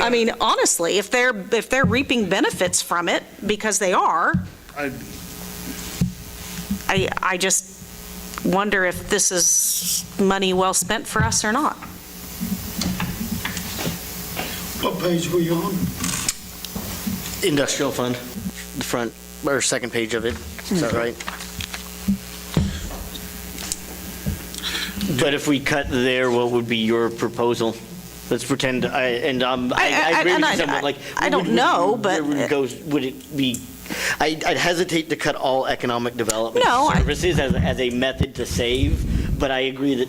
I see But I'm what just you're saying. wondering, though, if maybe this needs to be discussed as a whole countywide to see, what other entities may be willing to put into it so that it's just not the three footing the bill and everybody, I think the whole county needs to benefit from it, but I also think they need to help pay for it. In a way, it's double taxing Iola citizens. Yes, yeah, They pay the county and they pay the local. right. Okay. So I just think maybe that's something we need to have some open discussion about with these other towns. What kind of conversations are you having with Thrive? We've got a regular monthly meeting that is set up with them, that we visit with them about potential projects and things going on. And what was the last project that they brought in? G&W. General? G&W. G&W? I don't think Dollar Tree went through them. I'm sorry, Dollar Tree. Is that the only thing that's been brought in that you know of? Was G&W? The hotel has kind of fizzled, hasn't it? They're kind of waiting till the highway's done. The Community Health Center is, That was funded. that's a whole different deal, yeah. I mean, I have to ask myself if $20,000, Are we A getting year, $20,000 worth of because services? it doesn't sound like we're getting around $1,700 a month worth of service. That's my opinion. But again, where do we go for economic development services? Can we do it in-house? Do we just simply cut that and say we're not in the business of economic development? I'd say that's going to be risky if we're talking about growth and we're talking about trying to land new manufacturers or, particularly on the industrial side. Well, let's think back, a few years ago, John and Nancy, I sat on the same council with you, and Van Sukkel, Van Scoyt, Van Scorch, remember, we had that same discussion about them. I can't remember how much we was paying them a year, and we felt like we wasn't getting anything from them, and finally, we just made the decision to cut them. Originally, we didn't just cut their funds, though. We shifted those funds into industrial. That we saved some of the funds, but then we shifted it into industrial in order to kind of, knowing that we didn't have cash incentives, and a lot of these companies wanted cash incentives. And so I think we were paying them something like 35, and we cut 15, and we're supposed to be setting aside 20,000. And I don't think that we ever. Doesn't Iola Industries work on bringing industry here? Isn't that part of one of their functions as an organization or Nancy, when we went to the first impressions meeting, everybody kind of came as individual groups. right? And I started going through and I started reading everybody's mission statement, and everybody's mission statement was the same. So why are we paying this one group, but nobody else to do these, to do what? Yeah. I would be fine, I just don't think we've seen the track record. and even if we did start putting this into a fund for incentives for businesses, I'd be fine with that. Let's do something on our own that we have the inside track on, not somebody else doing our footwork. But that's kind of what Chinook's doing. They're putting back money yearly in an incentive fund to attract these businesses in there. But correct me if I'm wrong, Chanute has someone in the city. Chanute has a city employee Right. that works for the city that is their full-time Economic development. Right. Is there a possibility of we spend money and doesn't $30,000 go to the chamber? It's been 30 in the past. It was 25 this year, I believe. Is that a role that could be expanded and funds reallocated to that? And hire somebody that is specifically for, It's not really a full-time position as it is right now. And I think that's why you have challenges keeping talent in that role, is because it's 20, 30 hours a week. If we're giving the chamber 45, 50, why wouldn't we just hire our own employee? No, I'm That's what we're- not saying, Oh, I'm not okay. saying go to the, I'm saying no. those funds are going. Roll that, and, you know, the chamber is a good thing, and the chamber has been a good thing for many years, but as technology advances, I think that the function of chambers in small towns is changing.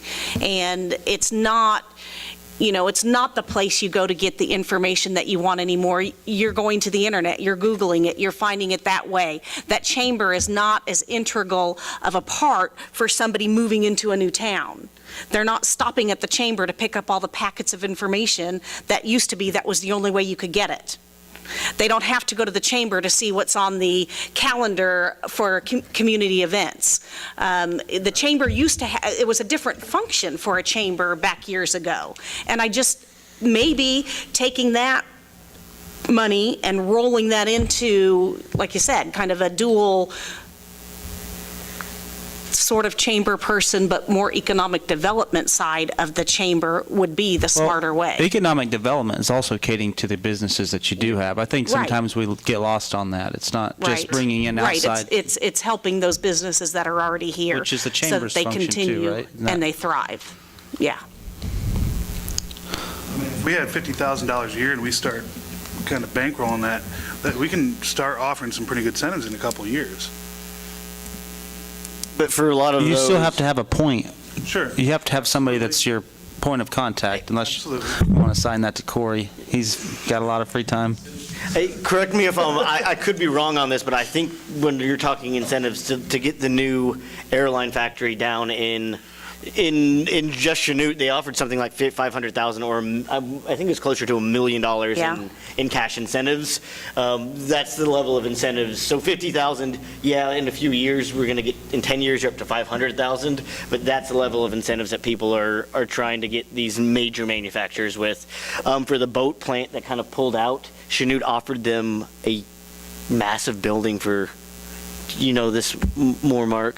They put $350,000 and fixed the building up, and then they offered it to them for, I think it was like $250,000.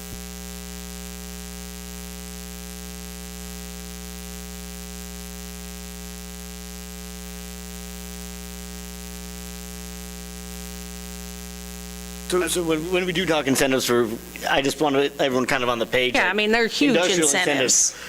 If we're only setting $50,000 aside, we're not on the table. We But I don't know need that this more. $20,000 is getting us much right now, to be honest. I would rather have 10 businesses that employ 5 people than none at all.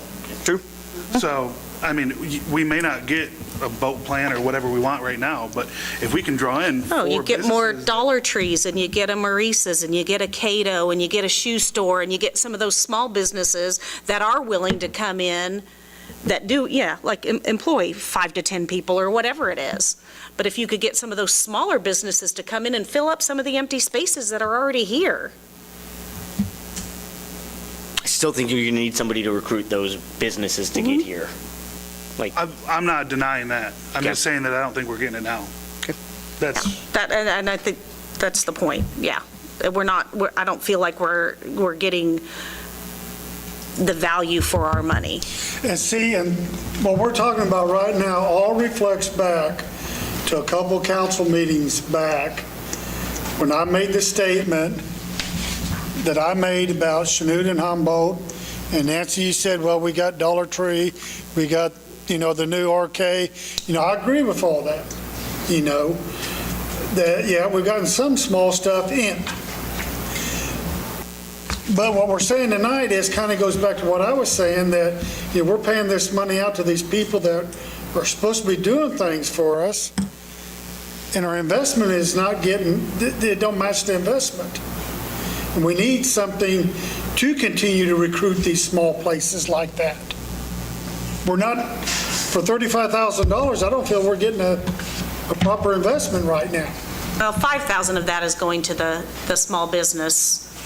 And he, I mean, I've met with him before, and he is available to help small businesses, to give them pointers and to keep them on track, and he meets with people. He used to have an office at the college. So, I mean, that's a different type.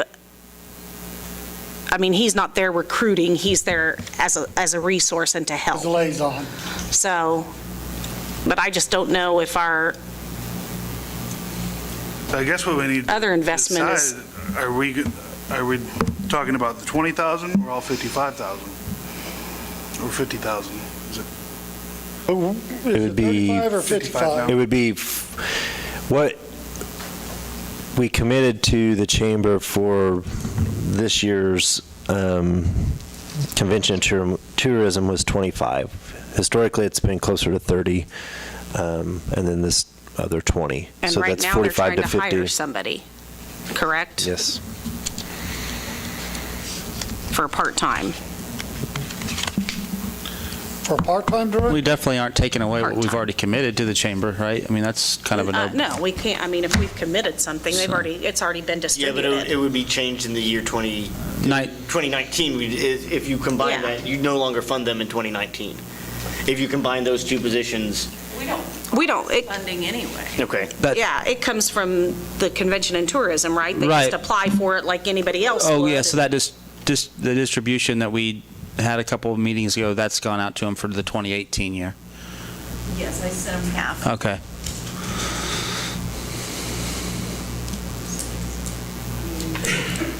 Something to consider. I think that, I mean. Well, I don't want to do a motion, but I guess if you give me some good direction, then I can figure out, okay, This is, here's where we would put that position and I guess the what one that thing looks would like. be, and- what, if we could even just get a list of what this economic development has even gotten here in the last 3 years, that we've been going $20,000 a year, partnering up, and what has actually come here, and what has it cost us? Because it does cost us. And we've laid out incentives for some of this stuff. So not only have we paid this money, we've also paid out money in incentive type stuff. So what kind of costs have we incurred from it, and what have we gained? perhaps this would be best served as an entire agenda item. It might in be. which you can give us and explore some options. About the only one I can think of would be Catalyst. But, and perhaps then to, Sid, you can explore some options and we can have a full discussion on this as an item. I mean, I think it's something that deserves attention and that we need to really look at and see. But one way, You know. I kind of, as we, let's keep moving forward because we don't have a whole lot of time on this. And I don't think what we're talking about now is really a savings, right? We're talking about reallocation of funds into different ways, but perhaps we can do. Possibly, or But perhaps we can do an agenda item and have the full discussion there, and Sid, you can come up with some options.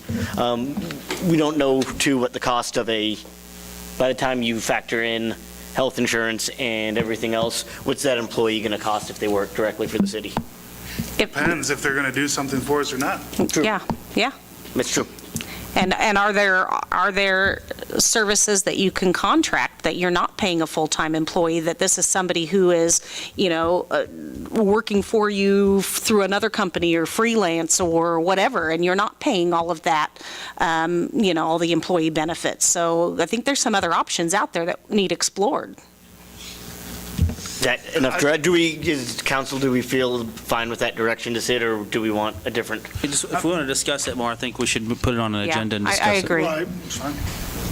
I'll agree with you. Particularly because we have two other parties that this is going to affect that aren't here, both the chamber and Thrive, right? And the county, And the county. and Iola Iola Industries. Industries. And perhaps Humboldt, right?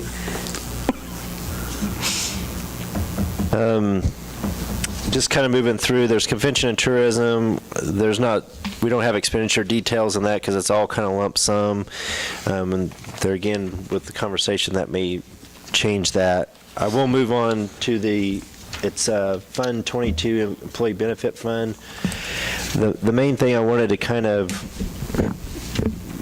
come here is, we didn't end up getting that in here, but this is where those kind of potential retirees would be, those payouts. And I also included 3,500 for a miscellaneous expense. Collard Brown has been researching kind of an employee assistance program and has a quote from, I think it's ESI, that provides all kinds of different services. It's $3,500. It covers all of our employees and the people that are in their household. So we were kind of proposing to maybe do that out of this Covers them fund. for what?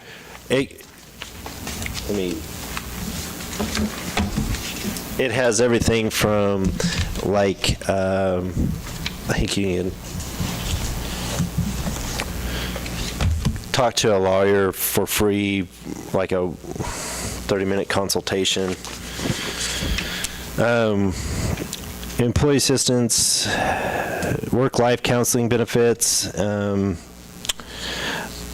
There's kind of resources on medical, financial calculators, will and legal templates, wellness stuff, lifestyle benefits.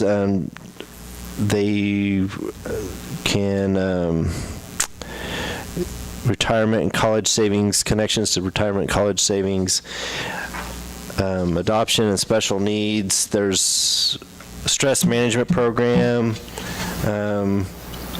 just a kind of a general personal assistant, kind of help with stress relief with staff. Just kind of a general, like I said. How much is this? I say, I think you get a lot of that on Blue Cross Blue Shield, on their wellness stuff that you can sign up through all of their stuff. How much was it? Was it $3,500. I would have to verify that with the Blue Cross, because I don't know. I know ours we can, I mean, at the college, because you sign up and there's all of those different, a lot of those things that you just read off are different things in their portal that you have access to with your Blue Cross Blue Shield. And I don't know if, there might, I don't know, is the college self-funded? No, but That might be where those aren't, and the only reason why I say that, because I know when we were at one of the wellness conferences, it was Blue Cross Blue Shield stuff, but we weren't part of that same group because of the way our insurance was set up. But Does this get us any savings or anything when it comes to our health insurance? I don't think it would offer any savings for the health insurance. It would just be an additional benefit for the employees. So if they, it's mental health support, legal support, minor stuff. I mean, my understanding, if I remember right, is like you get like a 30-minute consultation potentially with someone, and then you get like 2 follow-ups up to 2.5 hours, but then the person would have to pay for that beyond that. But it kind of is just an additional service. I don't know that I necessarily see this being used, and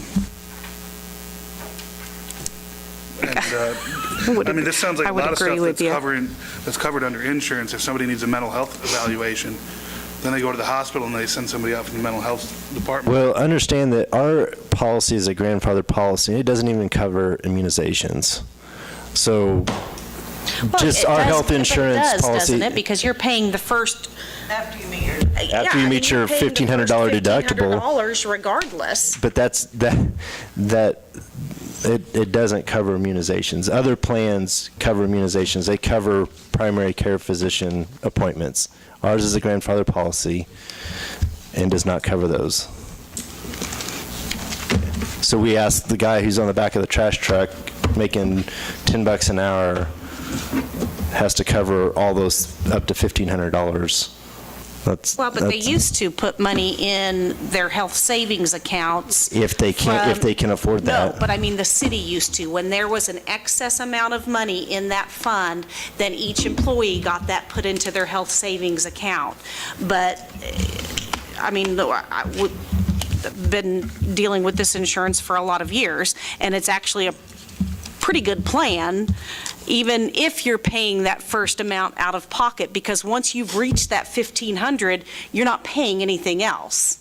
So, and they're not paying, on the individual plans, they're not paying anything out of pocket for that individual plan.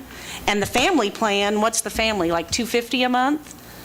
It was $125 a paycheck, Yeah. so $250 a month, and then your out-of-pocket was $3,000. That's dang good coverage compared to the college. That's real good coverage. So, I agree. in- I kind of agree with Ron. I don't know how much this will be used, but also as a little perspective, you're talking about between $2.50 and $3 per employee per month, and that's why it's called a benefit. It's not necessarily, I get insurance through the college. I don't use a whole lot of it, but it's great to have. Again, I think that's something, if we actually do think about doing this, we may want to find a tracking mechanism for it, and say, hey, maybe we'll do this as a test period for a year or two, and if people don't use it, then that's up to us if we want to add a new benefit for the employees. But if we do, I agree with Ron a little bit on, I don't know how much people would actually use some of these services. but we're looking at cutting. This is 2%, almost 2% of the $200,000 that we're short. We don't need to be adding things right now. Yeah, we're This trying is to- not, this isn't out of the general fund.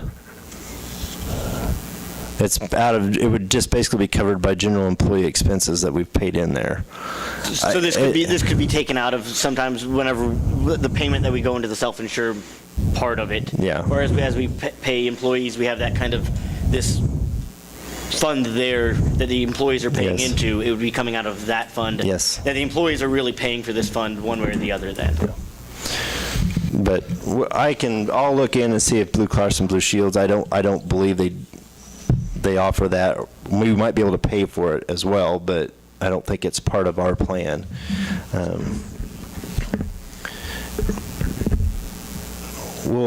We can move on to, I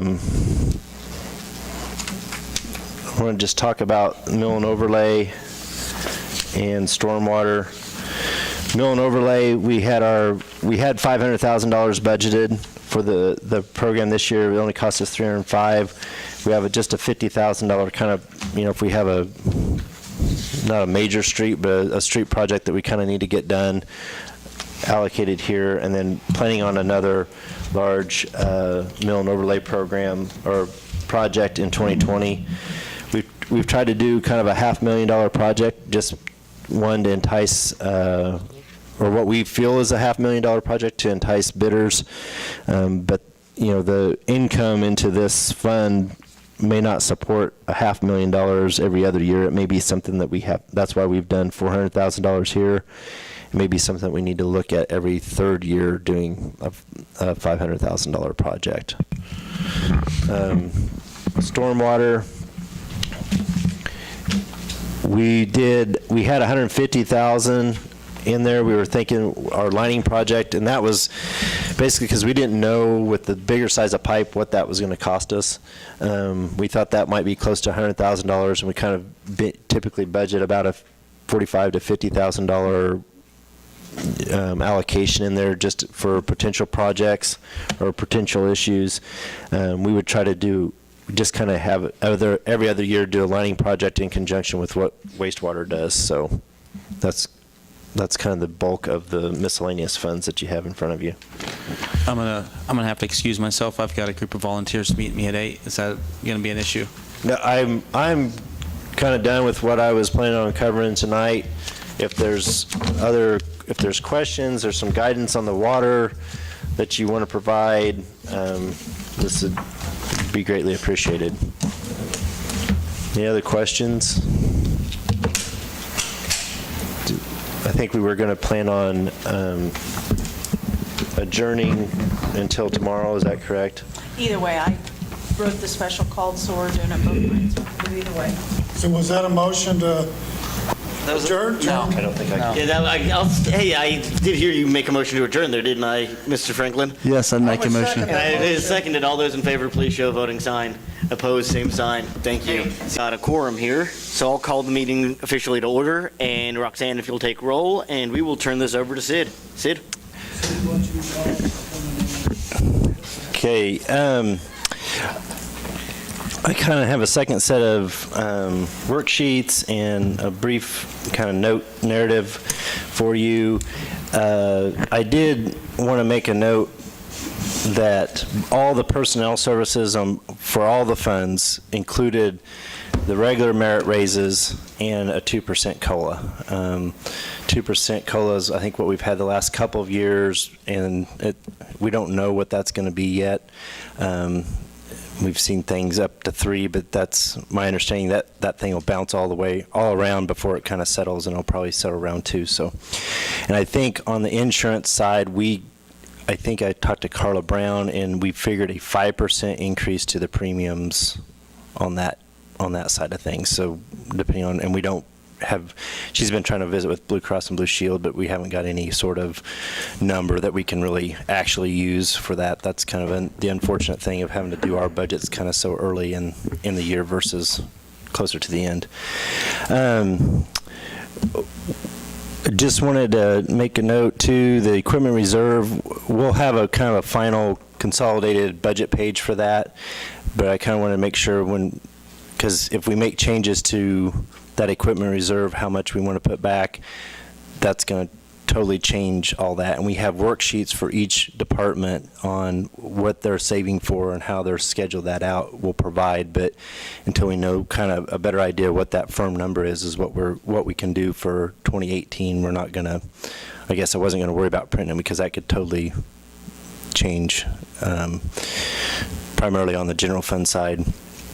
In this packet, you have a few departments have their supplemental information provided for you, and I also included the CIP that we used, that we kind of had sketched out for Parks, Rec, and Trail projects. It's included at the very back, as is a CIP that is for the roadways.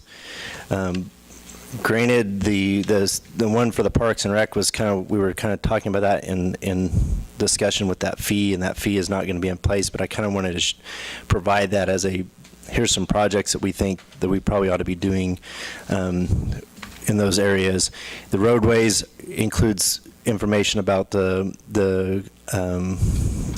chip seal, mill and overlay, and then kind of what we call major road projects, which 54 is one of those. And those are very much in draft form, under development, but I kind of wanted to provide those to you so you kind of had those out in front of you.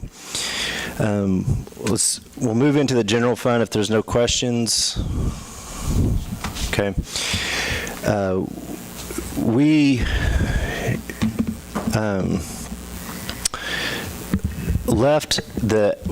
adjusted the ad valorem tax. I left the mill levy the same and took the valuation that we got from the county in June.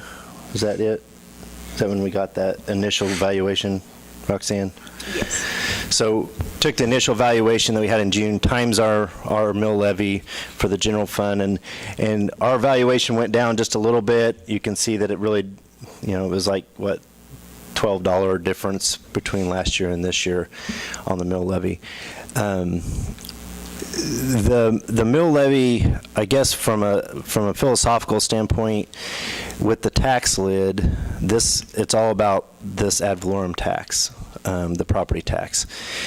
We are limited on what we can increase from year to year on that there's an inflationary number that the state puts out. Last year it was 1.4%. I think Roxanne told me this today. It was, again, going to be 1.4%. So if you take 1.4% times that amount of revenue, which we can increase the revenue by that much, that's $17,000-ish. Now, that's a rough number because you can actually exempt your fire and your EMS and your police increases from that tax lid, but you're going to gain about $17,000 to $30,000 probably when you do all that, so that you could max do under the tax lid without going to a vote of the people. And as we discussed last night, we've kind of left revenues pretty flat with the predictions that we had previously. City sales tax was a little lower the last 2 years, but it seems to be the 600,000, we're probably going to be closer to that than we were last year. It just seems a little stronger so far this year. And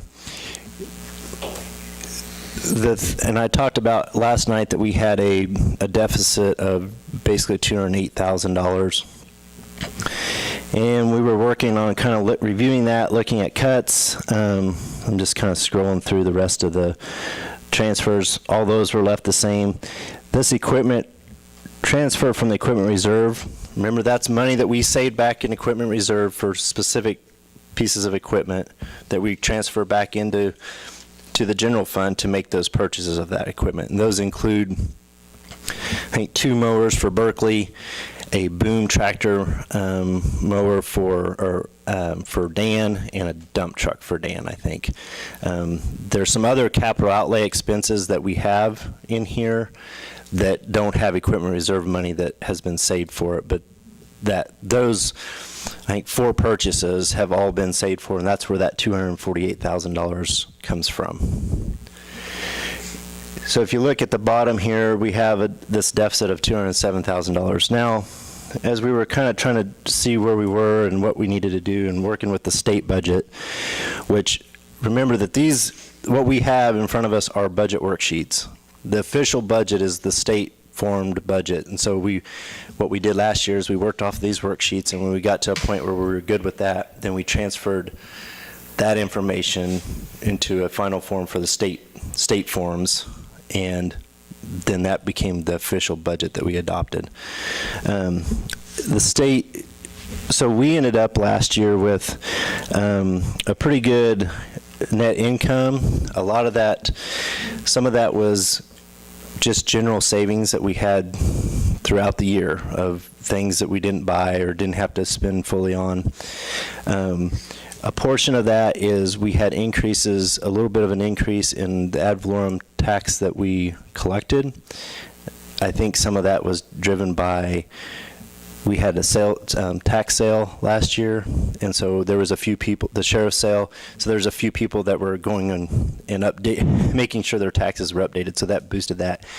And another big contributor to that is, we'll go up here, and if you look at EMS subsidy, it was $1.24 million last year.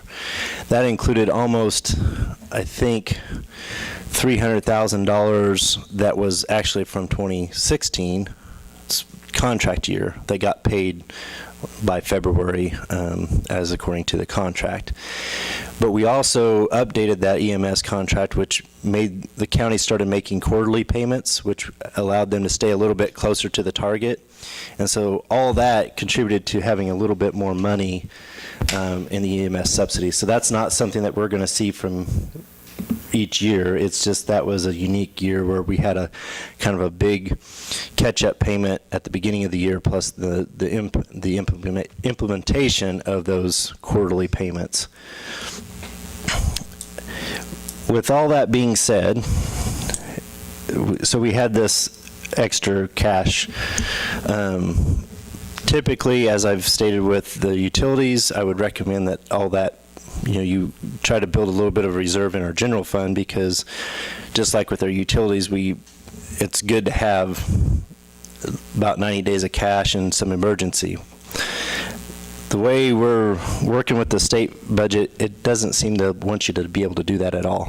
So it basically would allow us to cap our carryover at $350,000, which means that even after next year, if we say, okay, we're going to go ahead and leave it as this is budgeted with no further cuts and the $208,000 shortfall, we would still have about $250,000 that we have extra that the state would make us utilize. And if we don't, it's going to make our mill levy go down.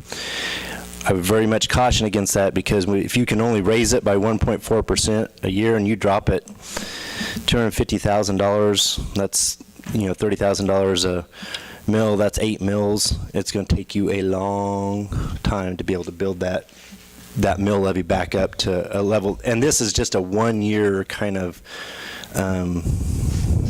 fluke that we had a little extra income, we had a good budget year, and we can't carry over more than the 350, at least the way what we've done with the state budget so far.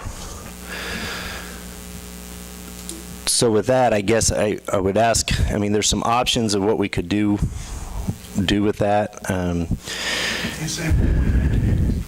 for 2019. So that will be 350 unencumbered. So basically you would end up, so 350 would be up here.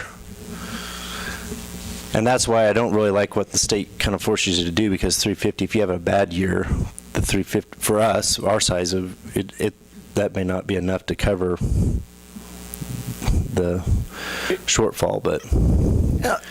Could we use it to reimburse the capital outlay that we took the payment out of? We could, I think, we kind of were kicking around some ideas. You could, I think we'd have to check on some of this. Maybe you start that fund for the Parks and Rec CIP stuff, and transfer a little bit of that in there, and transfer a little bit into like mill and overlay, so you have it for road projects in the future. You could potentially save that water fund transfer for 1 year, which would decrease the amount that we would need to increase water rates come January 1, because we've waited so long. That would be another, and then work on the water fund repaying back as we had kind of previously planned or discussed. So there's some options there, but I guess that's kind of the direction that council wants to go. One thing I would maybe recommend, this budget doesn't include Roxanne's office. Her printer's 11 years old. It went down last year. I think we had a rental or a loaner for like 2 months because they couldn't find the part, and basically we were told that, that happens again, it's not going to get fixed because you can't get the parts. I think the copier and printer in our office is just about as old or older. So it may be a good time to plug those in here and then look at kind of what we have. So am I understanding you right? We saved money on the budget, and now the state is wanting to penalize us for saving money? The way the state budget works is we can save, from year to year, we can save 3%. It's about 4%, but it's. Yeah, 3 to 4% that we can kind of carry over. Well, so in that light, we don't really ever have the ability to really generate a really good reserve in the general fund. So we'd have to figure out, and maybe there's probably a different mechanism that some other towns are using to maybe utilize as a potential reserve fund for their general fund that they can tap in bad years. And I don't know if we want to look into that, or if we want to just kind of do some of these other things, knowing that we'll do those and move on. It's just called non-appropriated. Yeah. You're just not appropriating it for something. 2019 and each year after that? Yeah, I think this is kind of, so the next year we would only be able to save 3 to 4% of what our expenditures, I think it's based off the expenditures, isn't it? 3 to 4% of what our expenditures are. Lower, it could be 300 or... Yeah. And one thing... No rainy day fund. Well, you have your 350, and that's as big as your rainy day, ish, 350-ish, as big as your rainy day fund can.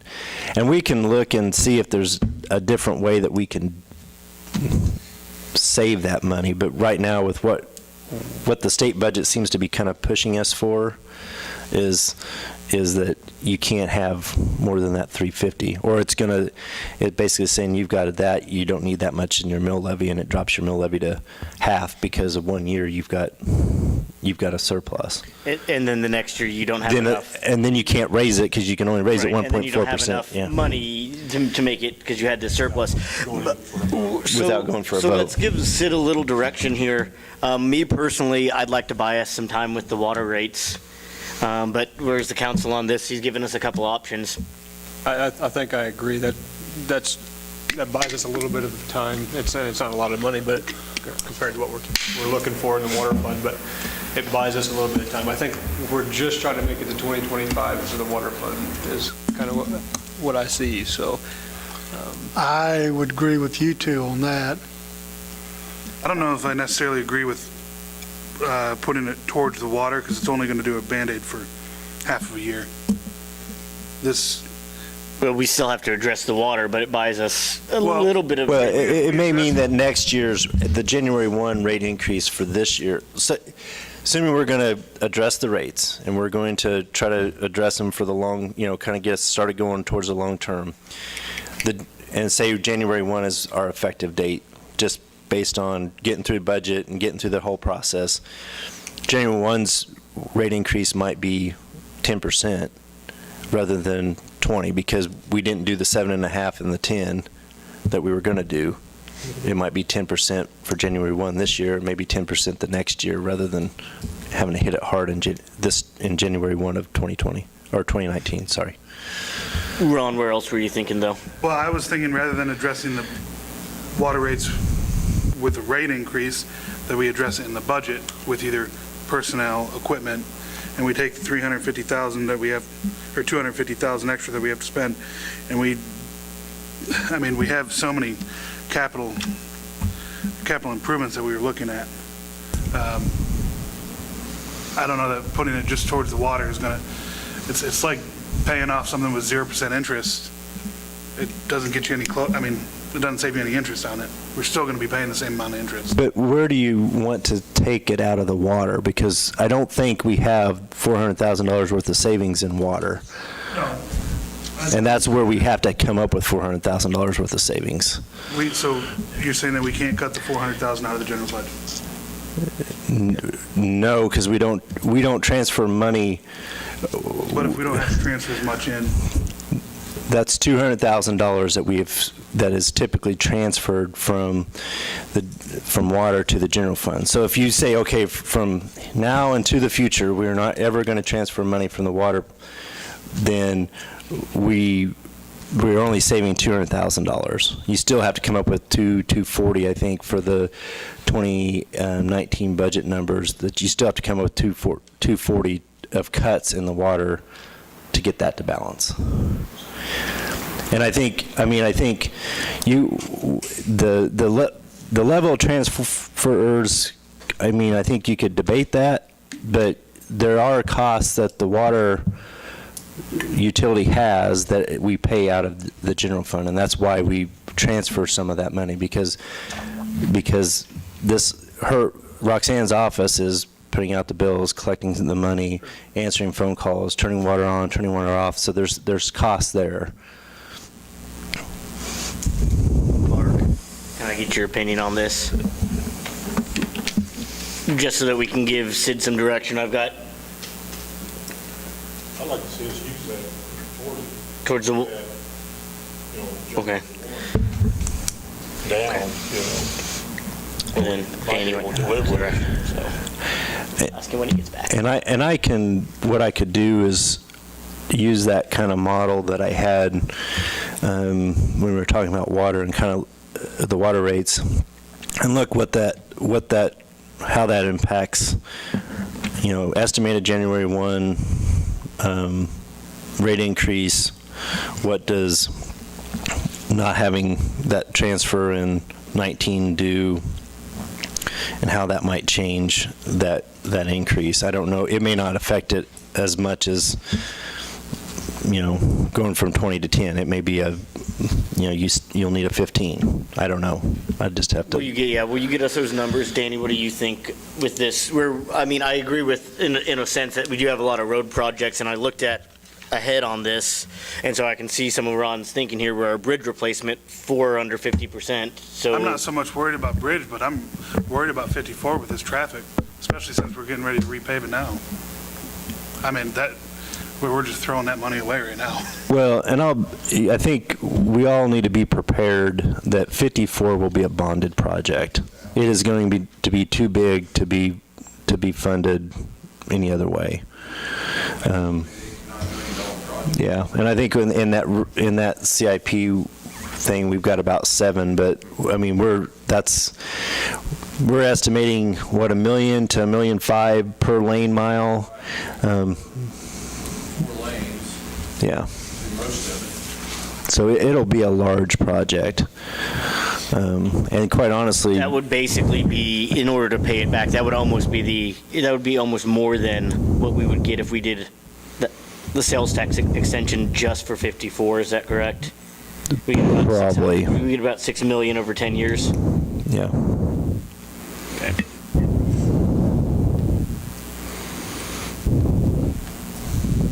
Danny, what do you think?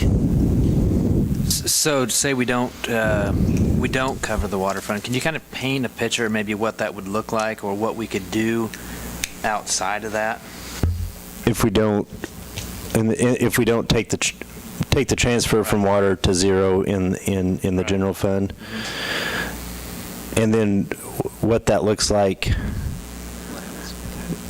in water, or I guess Just kind of really what I guess, let's just say we don't make that transfer, and what does that set us up to look like, per se, maybe using that on some capital project improvements, stuff like that. What would that look like? then the water rate increase that you would need in January 1 of 2019 would definitely be higher. I don't know what that percentage is. That's one thing I said I can get those numbers and kind of run that model that I've got, and look, say, hey, no, that, because it may only impact 2% that you would save if you didn't make that transfer. Well, is that worth it to where you could put it towards a road project rather than having it there? We have this extra $250,000 laying around to do something with. Well, unfortunately, we don't have it laying around. We have to, I mean, We got to spend it, or it's going to hurt ruin us. our budget for the rest of, It's going to really hurt us. yeah. Yeah. Which is a bummer, because I really like to leave that reserve a lot higher than that. We're kind of between a rock and a hard spot here. We're damned if we do, we're damned if we don't. Which dam do we want to break, and which one do we want to leave floating? I mean, I can see Ron's side and Chad's side here, on both things, on wanting to maybe start these projects that need started. But then on the other hand, if we can save the consumers 2%, which weight is heavier? I think, Sid, we'll need to see the numbers on that in order to make any decision on if it's a 5% or a 2% or 1.5%, or I don't think we can make that decision today, but if you'll come back with those numbers. Yeah, I was trying to bring that up. I don't know while we're talking, if I can get it just a ballpark for us to look at, but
I'll repeat this when John gets out here, and this is just kind of roughly and quickly doing this and not having the actual 2019 budget numbers in there.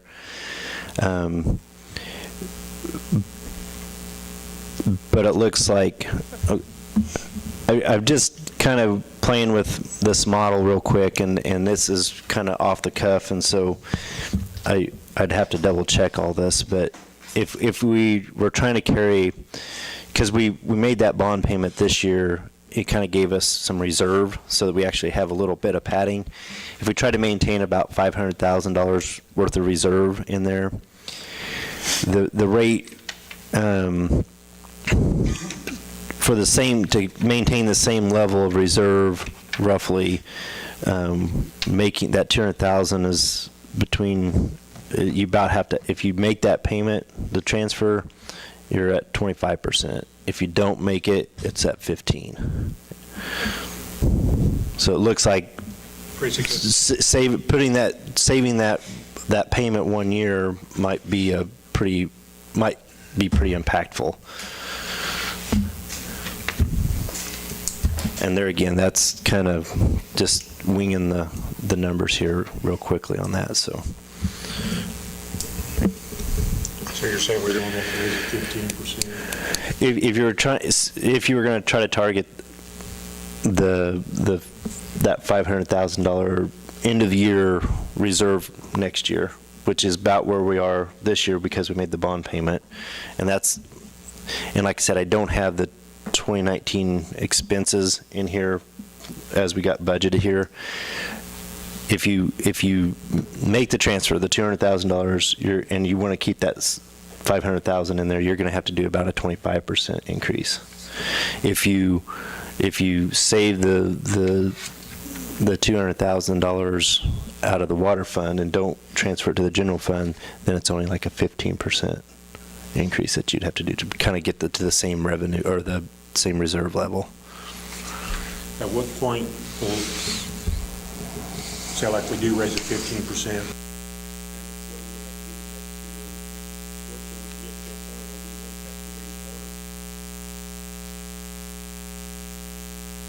Well, it'd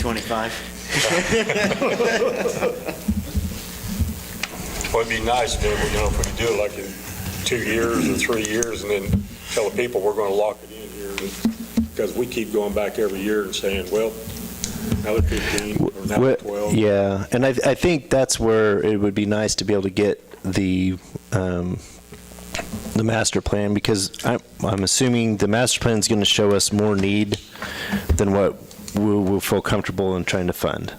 But we can at least take that master plan and say, okay, here's our comfort level of funding, and here's the projects that we plan to do.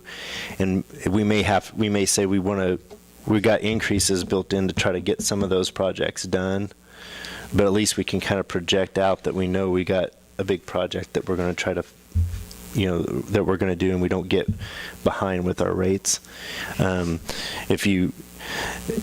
Because remember, those models, the models that I had didn't have nearly the CIP transfer than what the actual CIP budget was calling for. It was calling for $400,000 to $500,000. In the model, we just got $100,000. So we probably were going to have to kind of almost, you make an adjustment to get the water fund, and then you may have to have like a CIP adjustment, because then you're trying to fund those bigger projects. Does that kind of make sense? Okay.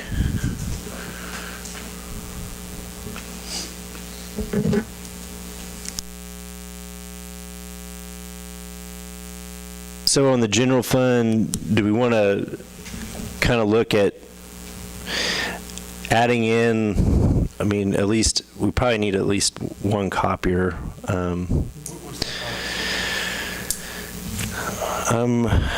Do you know, we're contacted them and going to visit with them about a quote on that. I'm going to say 7 to 10, just to get a good copier. And we've actually talked about, rather than us, because we have a kind of pretty good copier that can collate and all that kind of stuff, and maybe what we get is more of a robust printer that can do what we need. If we need to do any copying, we're just let Roxanne pay for the paper. Deep Parker. Copy machines faster anyhow. I mean, that's kind of, we kind of do that with the packets anyway.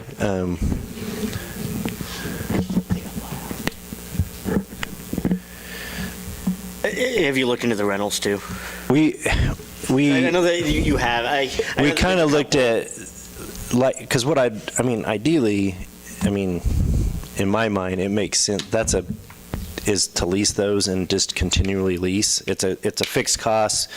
You never really own it, but at least you always have a good one. And the deal that we looked at, they wanted to do a 5-year lease, but then at the end of 5 years, you'd bought it. And then now you gotta, we might as well either just buy it and know that we're gonna try to keep it 10 years or as long as we can in the lifespan, and then buy again, because I hate to put a little extra money into the lease and then own it at 5 years.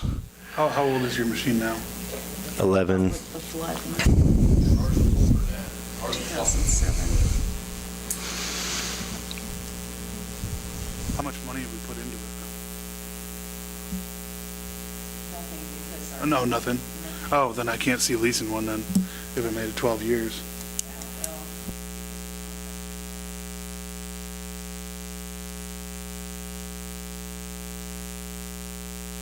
I would think that maybe we could try to get by with one and a nice printer or something. Or at least start budgeting for it slowly, come back with maybe some hard numbers on that. That would do 200,000 into water, and then like one good copier for that building.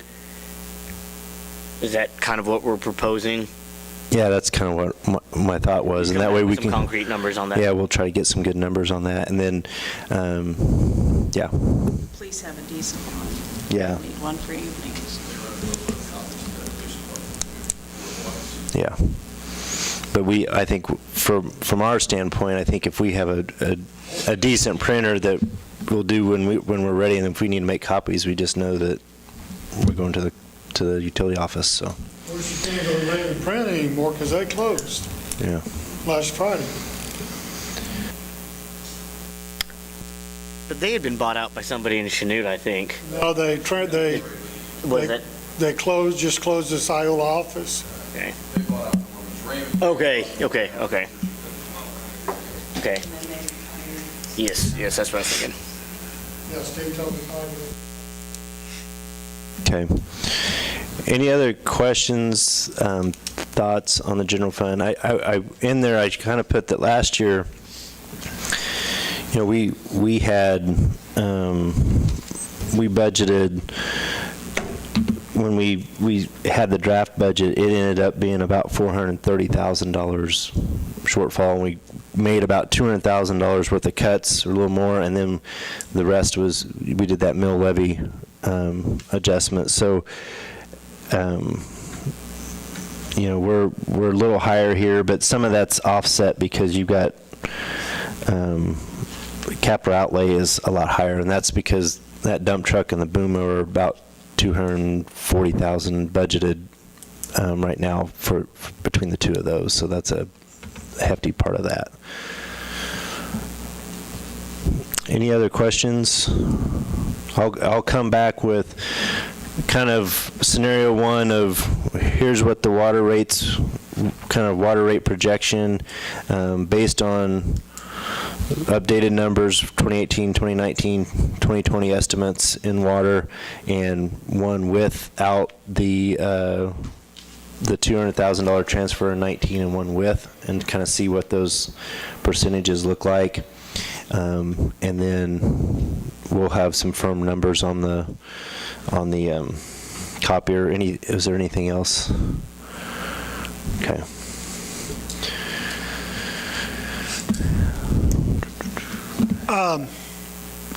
Thinking of copier, is there any way that, like if you guys got the copier up there, if the rec department needed to print off forms, do they got a copier down here of their own? They have a copier as well. Okay. is there money allotted for a copier for Rex? What I'm thinking is, can we try to combine some of these services into one copier and get a larger copier instead of having 4 or 5 copiers all over the city? Well, and I think that's a potential, I think. I think the concern with the rec is if they're down here and they need to make 250 copies, it's a lot easier, more convenient. Granted, that's easier and convenient. Right, I understand that. For them just to be able to have that in their office and take care of. It's really easy. It would be really easy for our office, admin office, or code to come over to Roxanne's office, just, walking across the hall, walk across the street and make those copies if we need a bunch. I think it would be nice to try to keep a copier in the rec. Now, if we absolutely don't want to do that, then that's something that we can address. Waste more employee time. Right, by the time you Right, I mean, I understand. Over the course of, over the life of that, whatever he's talking, a 10-year Yeah. lifespan, think about just driving from the rec department to the city hall. Yeah, or 10 you years. get up there and you realize, oh, I didn't grab this last sheet off the printer, or Copy machine's running. Well, Right. ours is also a copier, printer, scanner.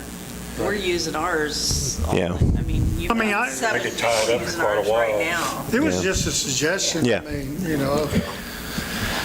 And theirs is color also. Ours is not. and we would probably replace that one with color just so that we had that option, so. Yeah, there's times, just with 7 of us, we're standing in line for each other. I've got a question on this front page still. Looks like the county sales tax down to 300 from 360 budgeted, and then back up to 360 in 2020. I know 2020 numbers aren't real because they're so fluid, Yeah. but can you explain what happened here? Well, 360 is what we've had budgeted probably for several years, and so we adjusted that down to 300 because we think that's probably a little closer. And there again, I kind of leaving that, sometimes you'll see that that's the number that we had in there, just to show that where we were and what we've kind of ratcheted it down. So next year, likely that will, when that column moves over, it'll go to 300, and that other column will still be 360. We may move it down to 300 because we say, okay, we hit 300 last year. We know we're just going to leave it at that level. We'll leave it at 360 because we're hitting 360. Yeah. So that's part of our deficit there, is just a more realistic budgeting then, right? Right. I mean, In just 2020. being honest, if you look at your other numbers, 246, 282, 300's probably your realistic number on that. Okay, Yeah. so that's, I mean, we're being more honest that we've got to come up with part of our deficit here, rather than oops. Yep. Okay. And we also, as we were kind of looking, and before we kind of realized the state was going to, that we were going to kind of be pushed one way, we have some natural savings in personnel services typically every year because you have open positions, and we try to budget the right numbers, but we're going to err a little high rather than a little low. And so there's some significant savings there, so that probably contributed to 2017's carryover as well. But like I said, we try to refine those and be as close as we can. But we're gonna, if it's 23,500, we may budget 25,000 just because we want to be on the safe side. So, any other questions on the budget? I mean, everybody's budget was relatively flat except for the changes with equipment purchases. There's scheduled to be 1 police car. Now, that doesn't come out of equipment reserve. That's just straight. We've never had the ability to kind of get ahead in any way. If we got enough money saved in equipment reserve, because we're kind of on a schedule to buy at least 1 a year, we'd just always we'd be going like this almost continually. So Yeah, and we do have a little bit of money in this for PD to put a little bit of money back so that potentially, because so every third or fourth year, it's kind of on their schedule to a replacement to replace two. Well, maybe we can have enough money saved back for that second one. So we're really, general funds always is just hit for one, and when we buy that second one, it's out of equipment reserve, so. I know we've talked about this a bit. Can you go ahead and get it on the agenda? It looks like personnel is one of our biggest expenditures, always has been, always, no matter where you're at. And I know you've been looking for direct kind of confirmation through the council about going into a personal staffing levels and, long-term management plan. Departments, maybe we need to have that discussion as the council and give you some direct authorization then, or some guidance on that. If we're talking, and again, that's probably not a quick fix. It doesn't fix 2019's budget. It probably doesn't really fix 2020's. Might affect 2021 as you get some attrition, right? But that's going to be a lot of time that you're going to have to put towards that in order to figure out if there's some places we can combine. Well, we definitely have to look at from 2016 to 2020, we're looking at $1.5 million raise. And the three biggest ones that we have is street and alley, which went up $521,000 since 2016. Police, $301,000. And fire, $253,000. Those are some big numbers. Especially street and alley. Was 2016 when we did when we started implementing the study? Probably. Well, you would have been in it in 2016 and 2017. Yeah. And We skipped a year on it, though. 18 is the only, it's fully implemented this year, I think, is the. So it would have been 18, 17, and 16 would have been and 16 would have been the biggest hit.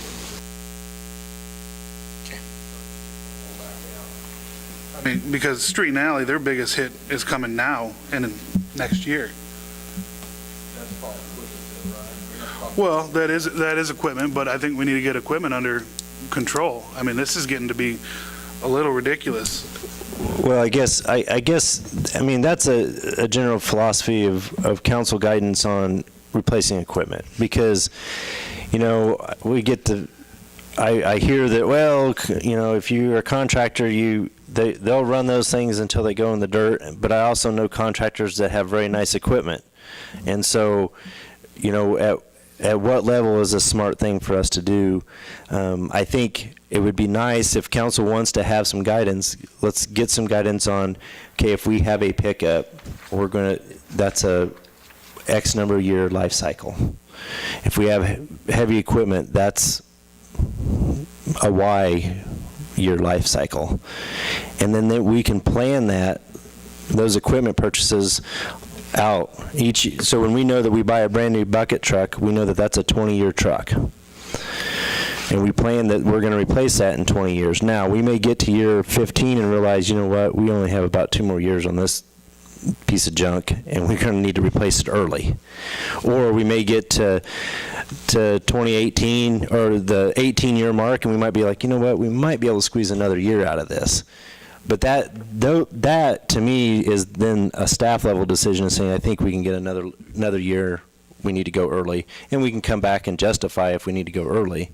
But getting some general target, because I think that we want to rely on department heads for a lot of things, but then when it comes to equipment and their recommendation to replace equipment, then we want to kind of go against that. And that's where I think we need to figure out, what does that mean? What do we want to do with equipment? Because I think we can, staff-wise, we can work within the parameters. We just need to know what those parameters are. And right now, it seems like there's a push that we're replacing equipment too often. Fleet maintenance software also will help us. Yeah, the work order software it has, depending on which one we go with, there's components that will help us kind of lay out, here's a replacement schedule on that. Plus, we can plug in that this is a 10-year thing, so that they factor that in, plus I think one of them, yeah. That software doesn't give us access to anybody else's numbers, though. It's not like we couldn't see what somebody else's replacement schedule on their bucket. And the reason why I say that is my experience with the city of Wichita was my understanding of how their fleet worked is if it was a vehicle, like a pickup or van or whatever, we're not talking PD, but just a normal, they plan for that vehicle to be replaced in 7 years. If it was big equipment, they plan for it to be replaced in 10 years. Now, I'm of the mind that I think a vehicle could probably go 10 years, maybe closer to 15. Big piece of equipment, probably easily 15. Some of those, maybe we want to plan on 20. It just kind of depends. But that's kind of where I come from, a mindset of that at least allows us to plan that we know that truck A is going to be replaced in 10 years.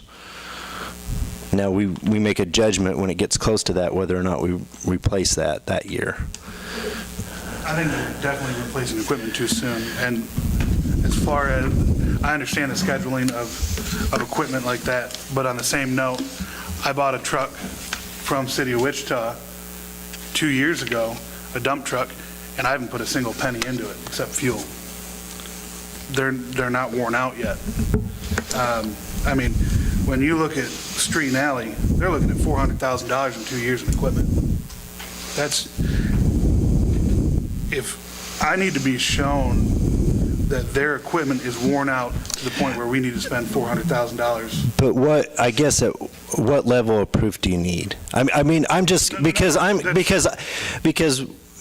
may be that it's not, we may not have tens of thousands of dollars worth of maintenance on that piece of equipment because we're trying to take care of it the best we can.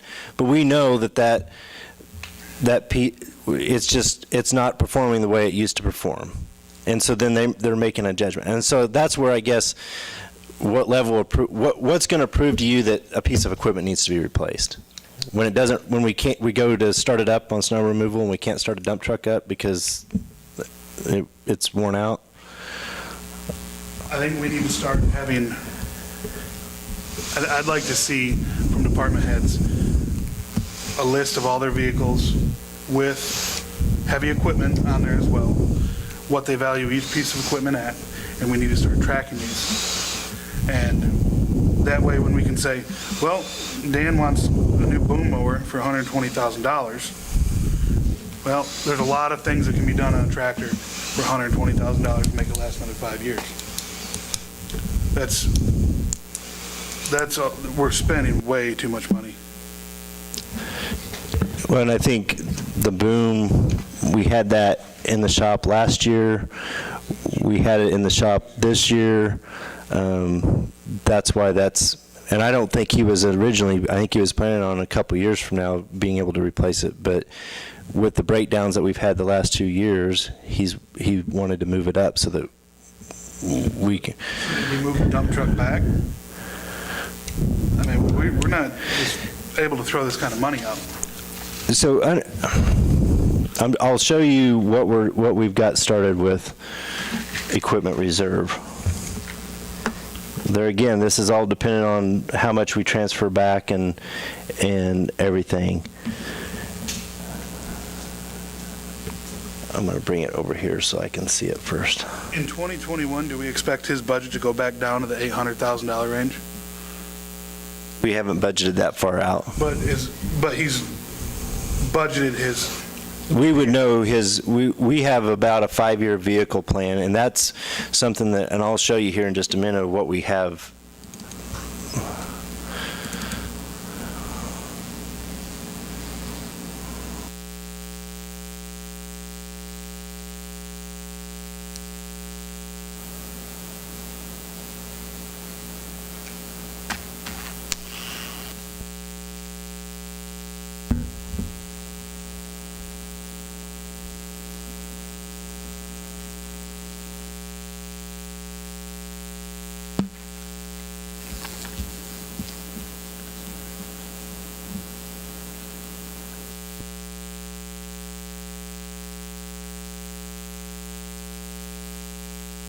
Sid, I know in some other cities as well, they do a depreciation schedule, which basically says, and they do that with all their departments from water to gas to code, and they basically say, what is this vehicle depreciated, or what is this piece of equipment, or what is this infrastructure depreciated, and they shoot for those, but those are usually quicker replacements then, aren't they?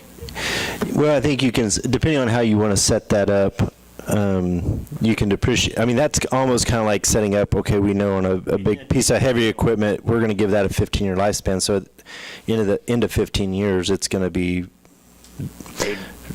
down to a minimal level or zero. I don't know if they go clear down to zero because you still got scrap value, right? So this is just, for instance, what we have.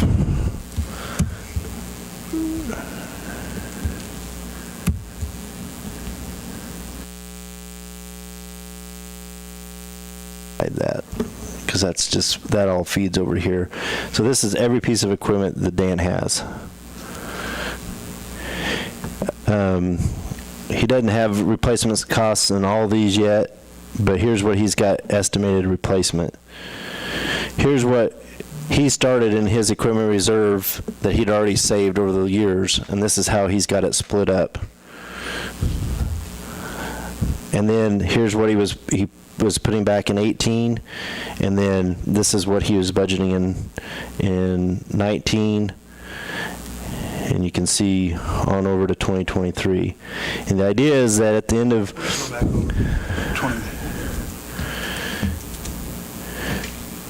that eventually these numbers will equal the replacement cost number, so that we'll have enough saved for the replacement. Now, some of them may not, like over here, on the road grader, that's a $210,000 piece of equipment, but that's because technically 24, 25, 26, we're going to be saving money back for that. We just have got 5 years showing here.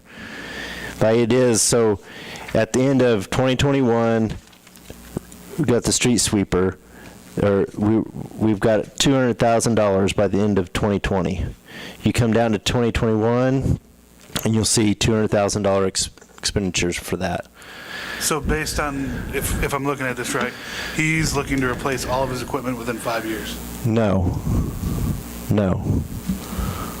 not at all.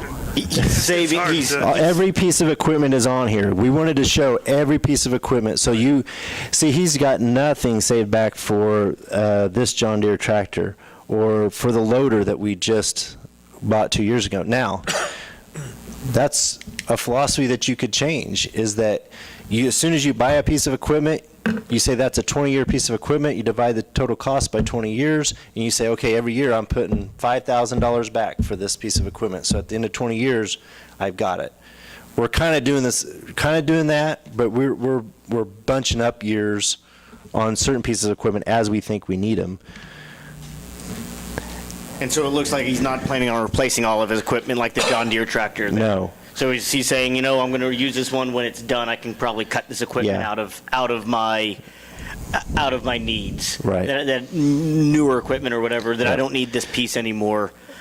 And the idea is that this kind of previous savings each year, based on, this is where we've got this year, and he thinks, so by the end of 2018, we'd have $33,000 saved back.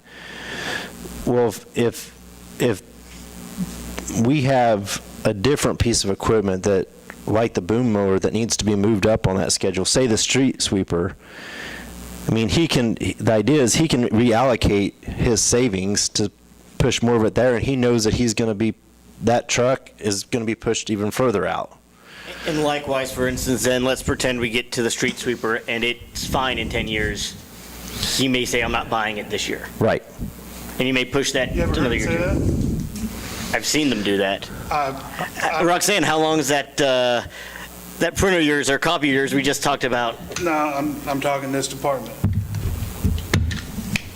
When we're buying trucks because it's leaking oil and then we're giving them to other departments, that's an issue. That has got to stop. I don't know that we gave it to another department. Did Berkeley not take them? I don't believe so. They did. and we got them fixed. Well, there's two ways to look at that. Either Berkeley was going to have to buy a new one. So it's not good enough for Dan, but it's good enough for Berkeley?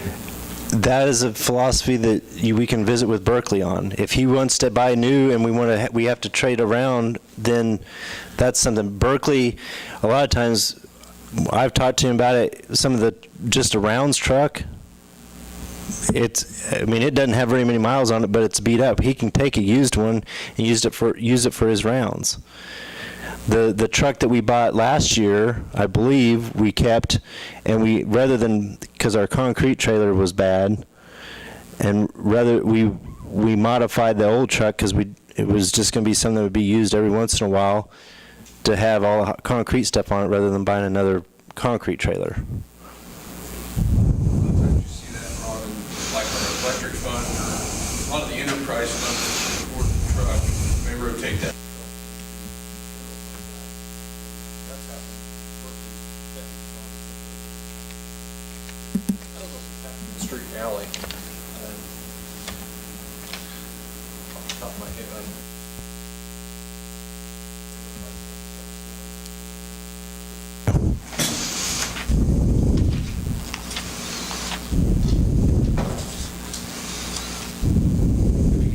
Does it not look like we're spending way too much money on equipment? This is getting out of hand.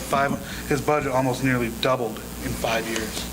Yeah, so But if you look at what he's trying to save in equipment reserve, He's saving it because we're giving it to him. right, but he's trying to get that at a very level. It doesn't have a lot of swings, and part of the reason why he's had to save some more is because there was decisions made before that took money that he had saved back for equipment and purchased other pieces of equipment for other departments. I think he'd be the first one to tell you that. And so he had to play a little catch-up because he was planning on making the replacements on a schedule, and his schedule got totally changed. So, and that was out of his control, and it wasn't this council's decision that did that. But I think to single out this department, I think, they're probably yeah. I would agree with that. I'm kind of looking, so I'm just trying to skim through there. There's at least 4 dump trucks. Do we need 4 dump trucks in just street now? You have 6 equipment operators. You almost have 1 dump truck per operator. Is that, you're already budgeting for a new one? Yeah, I know it's only 15,000 when your estimated cost is 133, so it's 10 years down the road, but you just bought a brand new 2018 dump truck. Or I guess it's a pickup, but you bought a 2017 dump truck. So Are those dump trucks, we don't use those dump trucks on the sanding and icing, do we? Yes. So you've got 4 dump trucks, and basically, that's fine, I guess we can cut it to 2, but next time we get an ice storm, you've got 2 dump trucks.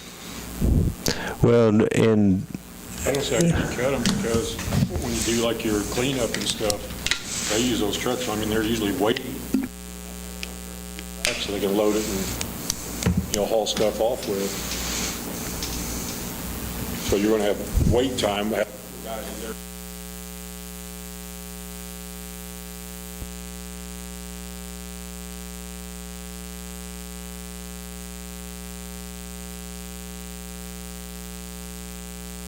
Time we get a new vehicle, that's more maintenance, that's more fuel, every time, more insurance.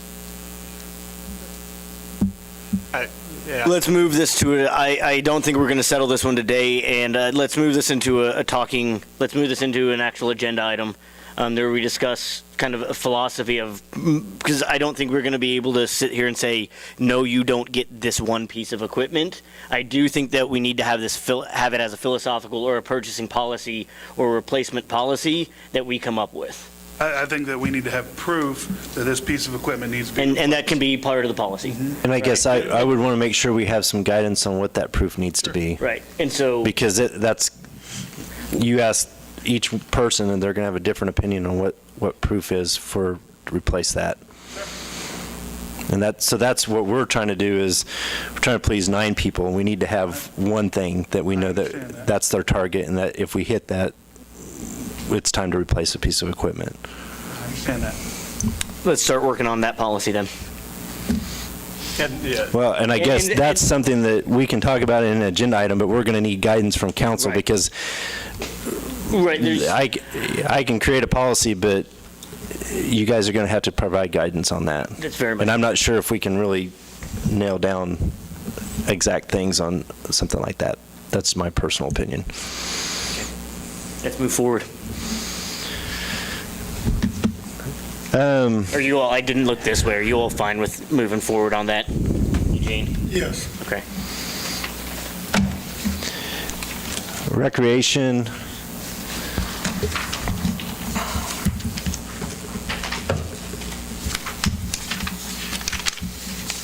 Where's rec? I lost it, I moved it all. There is, you will notice that there's this negative number here. This is basically, I got to looking at some of these estimates for revenue and what we were actually bringing in, and I think we probably need to go through here and adjust some of these down. But what I did just real quick is I took the 2017 actuals and just, Hold on one second, we're all flipping through. What is this after, what does rec department come after in this? there should have been a whole big pile of, There it is. yeah, one of the last pages, or sets of pages. Everything around. Good for me. Go- There it is, I found it. Okay, sorry Sid. That's all right.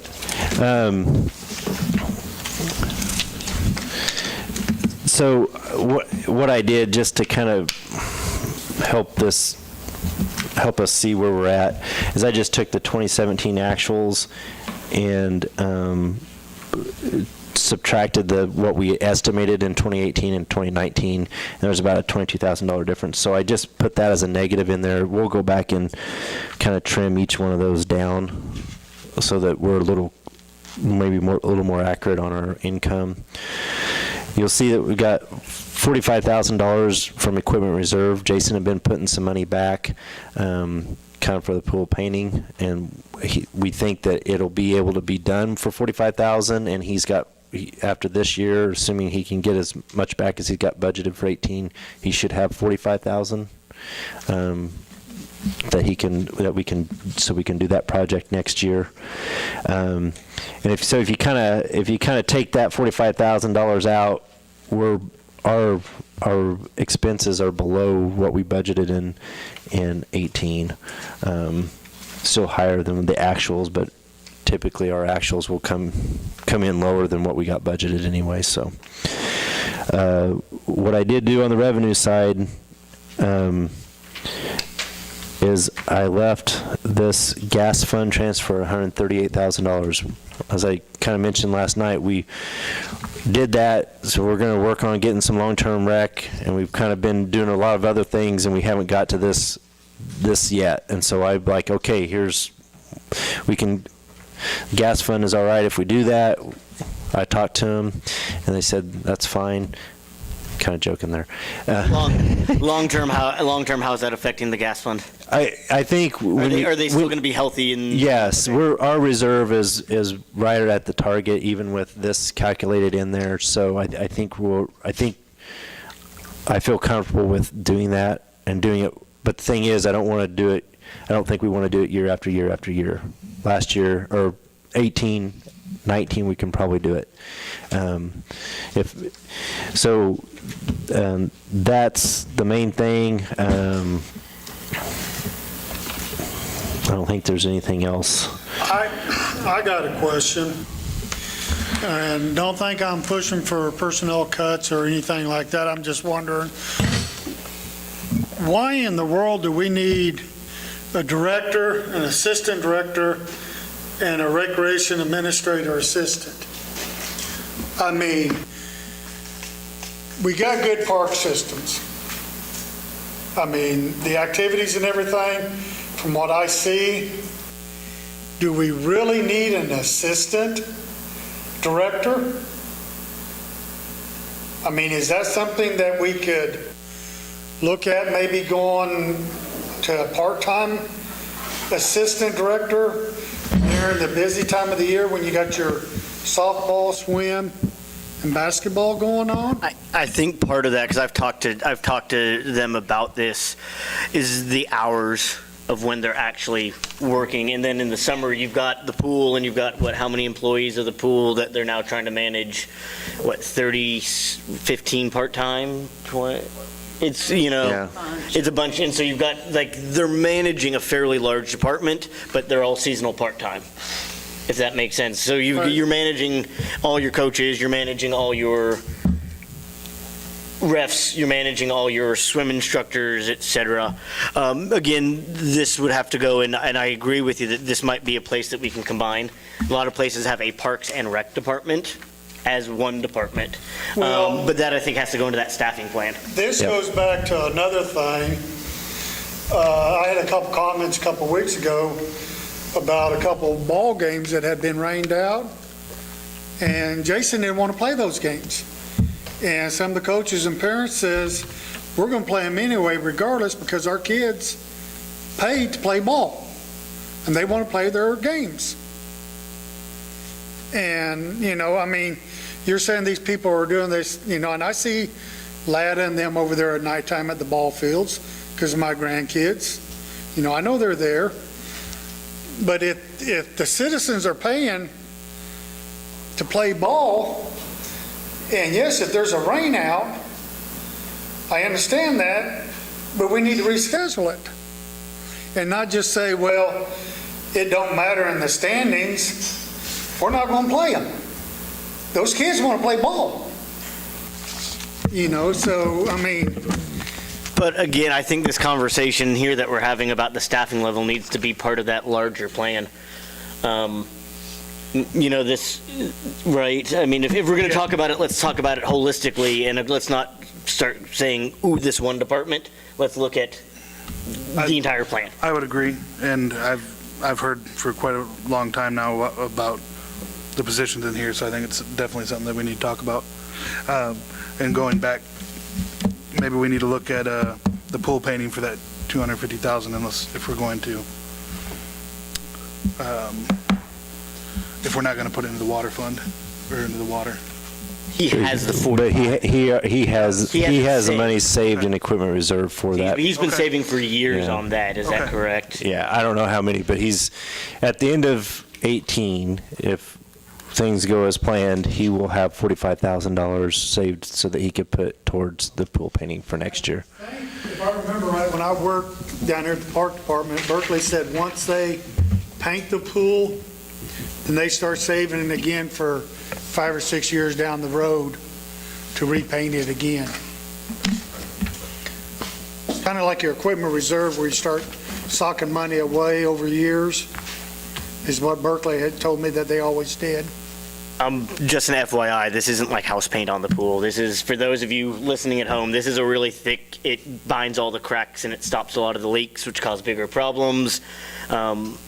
There's a lot of weight on the pool. If you ever think about just the sheer amount of water at the deep end, it moves and puts a lot of pressure down there. So you have to do this every 5-6 years. Otherwise, you start getting cracks and then you lose all your equipment. So.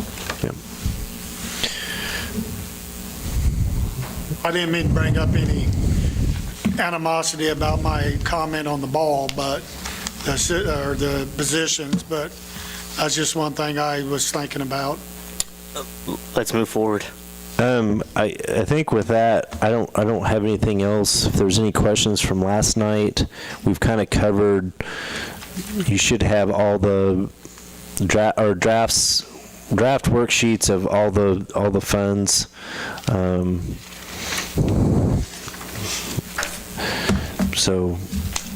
And we've kind of got direction on some things. I think the conversation about the excess in general fund will help lead into what we do with water, because that's the place where we really didn't get a lot of direction last night, and we still have a lot of concerns as far as the level of expenditures anticipated versus revenue. I think there's 3 or 4 things that, and I'm just going to kind of get council's approval, that I'm doing a consensus here, if you'll nod with me or tell me that, no, I'm misstating this.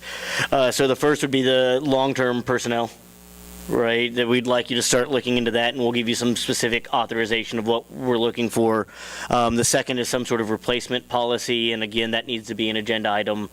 The third, and I lost where I was going with this. Oh, balance that 200,000. Come back with that, with those cuts, and let us know where you found and what you're cutting On, to balance that general fund. okay, well, that's the thing, if we cut 200 out of the general fund, then that difference is closer to $450,000. You see what we're carrying over, let me get the general fund back up. At some point, we're going to need to balance this general fund. Well, basically, it will be paid for by the cash carryover that we have in excess. Is that, I mean, Yeah, it basically balances. because see, at the end of the year, what we would end up doing is we'd show that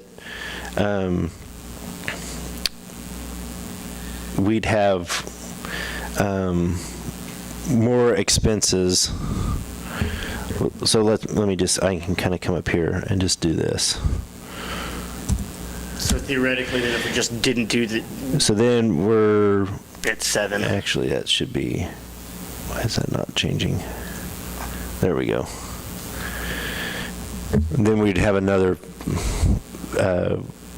whether that's, you add a copier in someplace and maybe reduce another transfer. You could still theoretically have that balance and then transfer those into some sort of CIP. Or back into water to buy even more time. So you basically have this number. Right, it has to be 350. This number at the needs to end. be 350. Right. And so you've got 450 to play with of, is that, kind of a, keep the budget what we've got proposed, which is, I think if we take out the equipment purchases is level or below what we did last year, and then also do that, save the water fund transfer, don't do that in 2019, then you're almost at that 350. Were you talking taking the extra 200 or 250,000 that we needed to get rid of for the water fund, or taking all 450,000?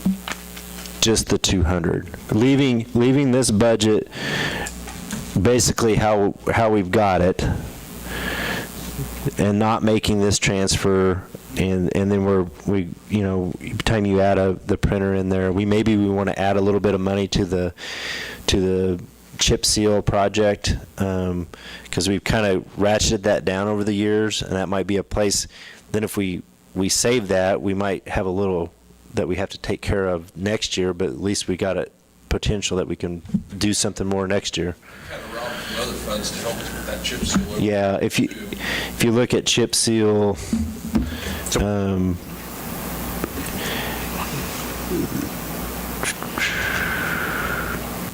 where's that at? Yeah. These are arbitrarily low because we've paid some of that cost out of different funds over the last couple years. And so this year, I think this number is maybe even a little bit low. And if you look at that, if you look at the CIP for chip seal, it kind of shows he's got 178 is what he had in the CIP, but for chip seal. And I think he just has kind of a increase worked in there, just thinking with the price of oil. I know there's concerns about the rock, because the place that we normally get our rock, I guess they've got a big contract with the state of Missouri, and so we're not getting the rock like we would like to get. and we don't know if we'll ever be able to get it, so we may have to think of alternative rock, and if we go alternatives, we may have to haul it, maybe more expensive, or may have to have it hauled in and be more expensive, so that's something to think about too. Council, you want to give some direction here? What about cutting the mosquito spray now? I mean, is that, That is one of the programs that, for one of the things that we do that is pretty well defined in our budget. Most things are kind of blurred because they're in commodities and in materials and in the labor, but the mosquito spraying, we have $15,000 budgeted for that. You'd probably also save close to another $5,000 in the overtime number in this one, so you're looking at a $20,000 impact. I mean, what's the, I guess what I'm trying to say is there any proven fact that it reduces the mosquitoes? I don't know the scientific validity of the mosquito spraying. I think there's people that will say it does, and there's a lot of people that says it doesn't, but I haven't researched. There's benefit both ways. We put briquettes in the standing water, it works really well, it kills the, that development stage. This spray has got to be a contact type spray, so. Right. They're both, I think, serve a purpose. It's which way you want to go. Well, how much does the first method cost? Well, I think some of that is briquettes.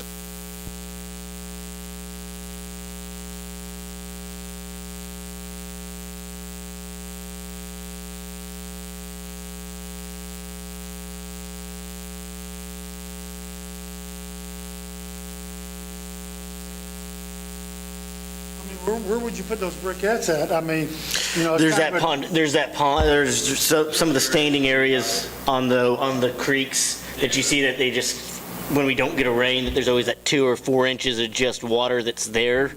Right. If you go down any of the creeks and it's just, you see that standing, that's Right, where I they mean, put them. I know where it generates, but I didn't know if there were certain locations around town Just very. that we put it. It just very, he's got certain areas that he gets every year, Gene, but there's other places that, you know, people might say, hey, there's some standing water and we're having mosquito issues. They may.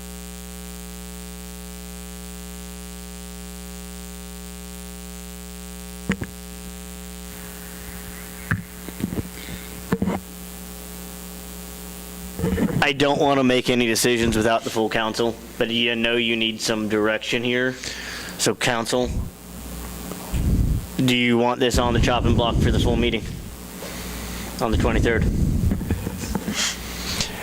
I want to look over it a little more, Okay. digest this information for a couple more, at least another council meeting.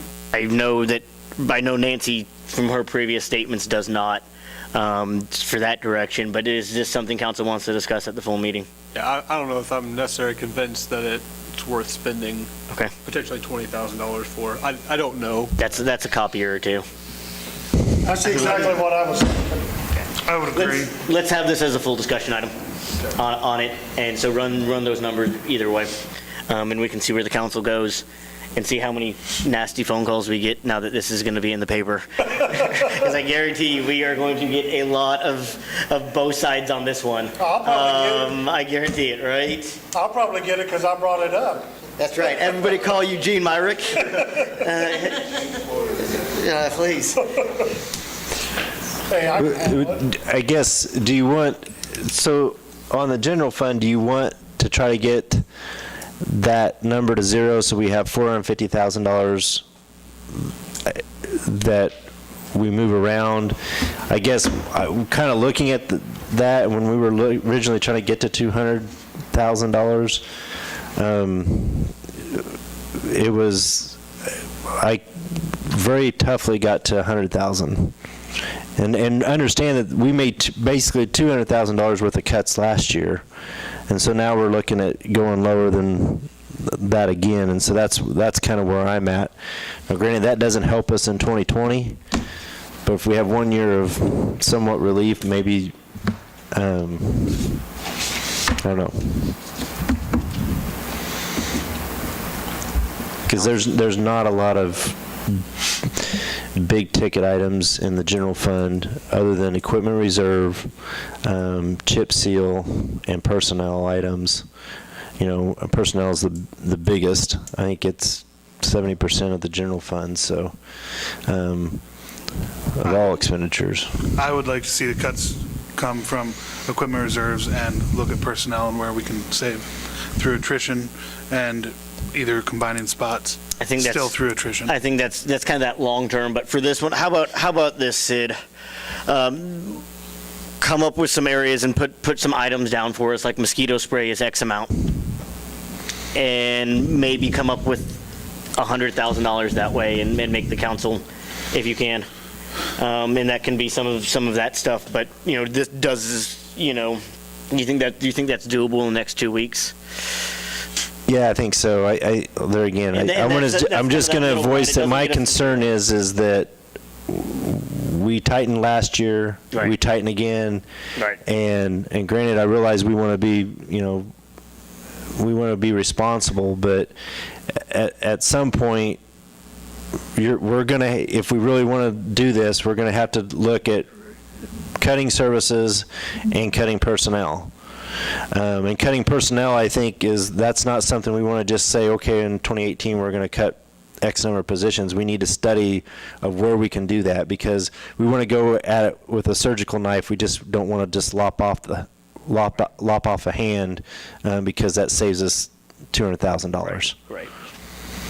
What is the, I agree with you on that, which is why we want to have that personnel talk, but that's probably does nothing for 2019, and again, maybe not even 2020 by the time you start actually getting into some of these things, and that's a long-term 2021, which is, with the council, I get a lot of calls from you guys, and I think they want to see that number decrease, but again, I don't think we have a whole lot of areas, which is why I said, put the tough decisions in front of them, and, if we say, mosquito spraying, that's on you all, right, for the phone calls.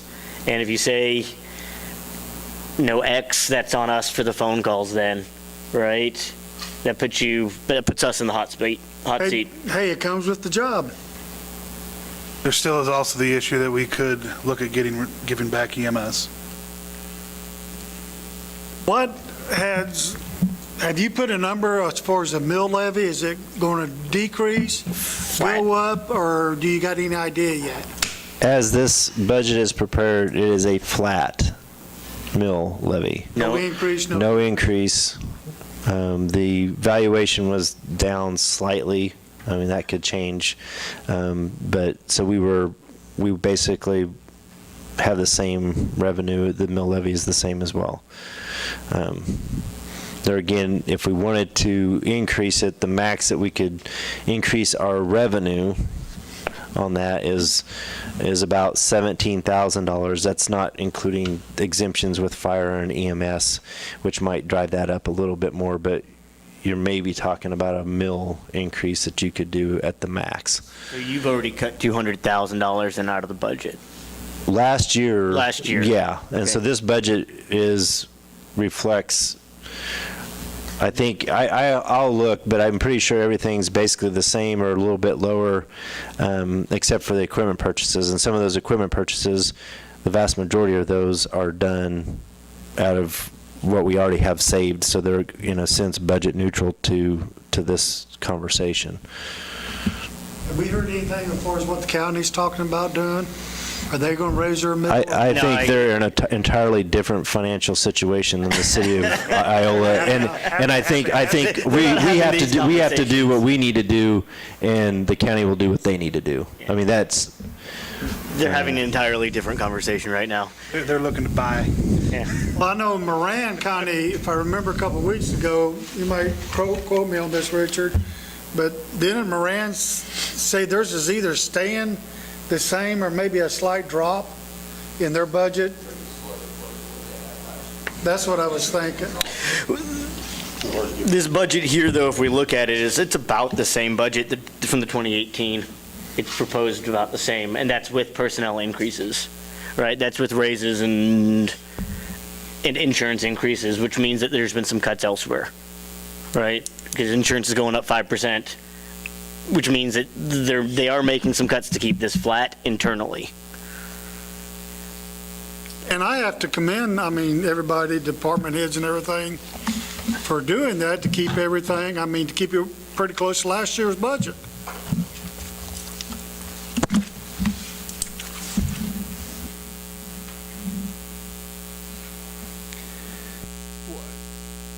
So kind of going back to the wastewater, we talked about it yesterday. Is there opportunity for years that we have some more, we have a healthy year in wastewater, is there an opportunity to transfer that to water to help? Again, I think we're just trying to limit to 2025, and every year, maybe the next year, electric has a good year, and maybe we can take some from there. Is that? I think what I would recommend if we wanted to look at that is that from a year-to-year standpoint, you increase the transfer from said department, said utility to the general fund and cut back the transfer from the water utility to the general fund. That way you don't have another utility supporting another utility. That utilities are supporting the general fund, which we already do. We don't have that kind of cross-utility support. I think You still that have the gets- fundamental problem with water right now, that it's losing $90,000, $100,000 without the CIPs a year, which means we're literally selling water for less than it cost us to keep it up. And, again, I know that we're going for 2025, but I think, I get it that we want to keep it flat, but at 2025 that facility's 25 years old now. And I think 20 years old, but then you're gonna have, that might be where you put a little more money dedicated to CIP projects. You know that you're going to be light on CIP projects until you get to 2025, and then you're going to boost those because now you've got that revenue stream that can go in there. And that's something that, there again, you're buying time until that point, and you're hoping that you don't have major projects that you need to get done beforehand. I think the fourth thing that we needed direction on is come up with some concrete numbers for what happens with that wastewater transfer, or the water transfer if you transfer out of, right? So we have the personnel. What the rate increase would. The rate increase. The equipment reserve, personnel, staffing, water, Mosquito. and mosquito. What was the one thing we talked about last night that we was going to put on the agenda? I think that was economic development and Economic chamber development. funding. Economic chamber. And I think we need to kind of think about timing on all these, because I don't think the economic development and chamber question, I think It's separate that's a from the philosophical question, and I think we can set the budget where if we want to keep it the same, we set it the same, and we know that we can make that philosophical change between now and whenever we need to make that. We don't have to make it prior to setting the budget. Because if we feel like, okay, the philosophical change makes us need to change how we're funding or what we're doing with some of that money, we make that budget amendment and move on. But I think we can kind of go forward with the budget on that end. And the reason why I say that is because we got, we want to, August, the first meeting in August, we want to be able to approve the budget. I agree with you, and I think all four of these and all five of these are way too big for us to tackle in the next, some of this we can say, hey, explicitly, we want you to look into this and let the heads know and let everyone know that, like, the personnel or staffing, here's the idea. Others, you're going to need a lot more replacement policy. That's going to be long-term conversations with council.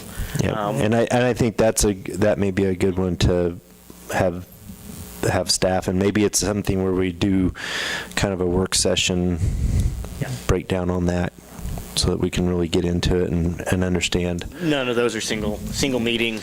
I would say that we try to tackle these one at a time. In realistic, we can work on them a bit, but these are going to be some long meetings on those two issues in particular. But prior to, the main thing prior to furthering budget conversations, mosquito spraying, and the water rates and the impacts of what we do with $200,000, that transfer, do we not do it in 19 to help save the rate a little bit? What does that look like if we approve rates for 2 years and go from there? Does that sound reasonable? Okay. What else does the council have? Questions, problems, comments, issues, concerns? Won't rain. All right, if that's the case, I make a motion that we adjourn. motion's been made and seconded. All those in favor show a voting sign. Opposed?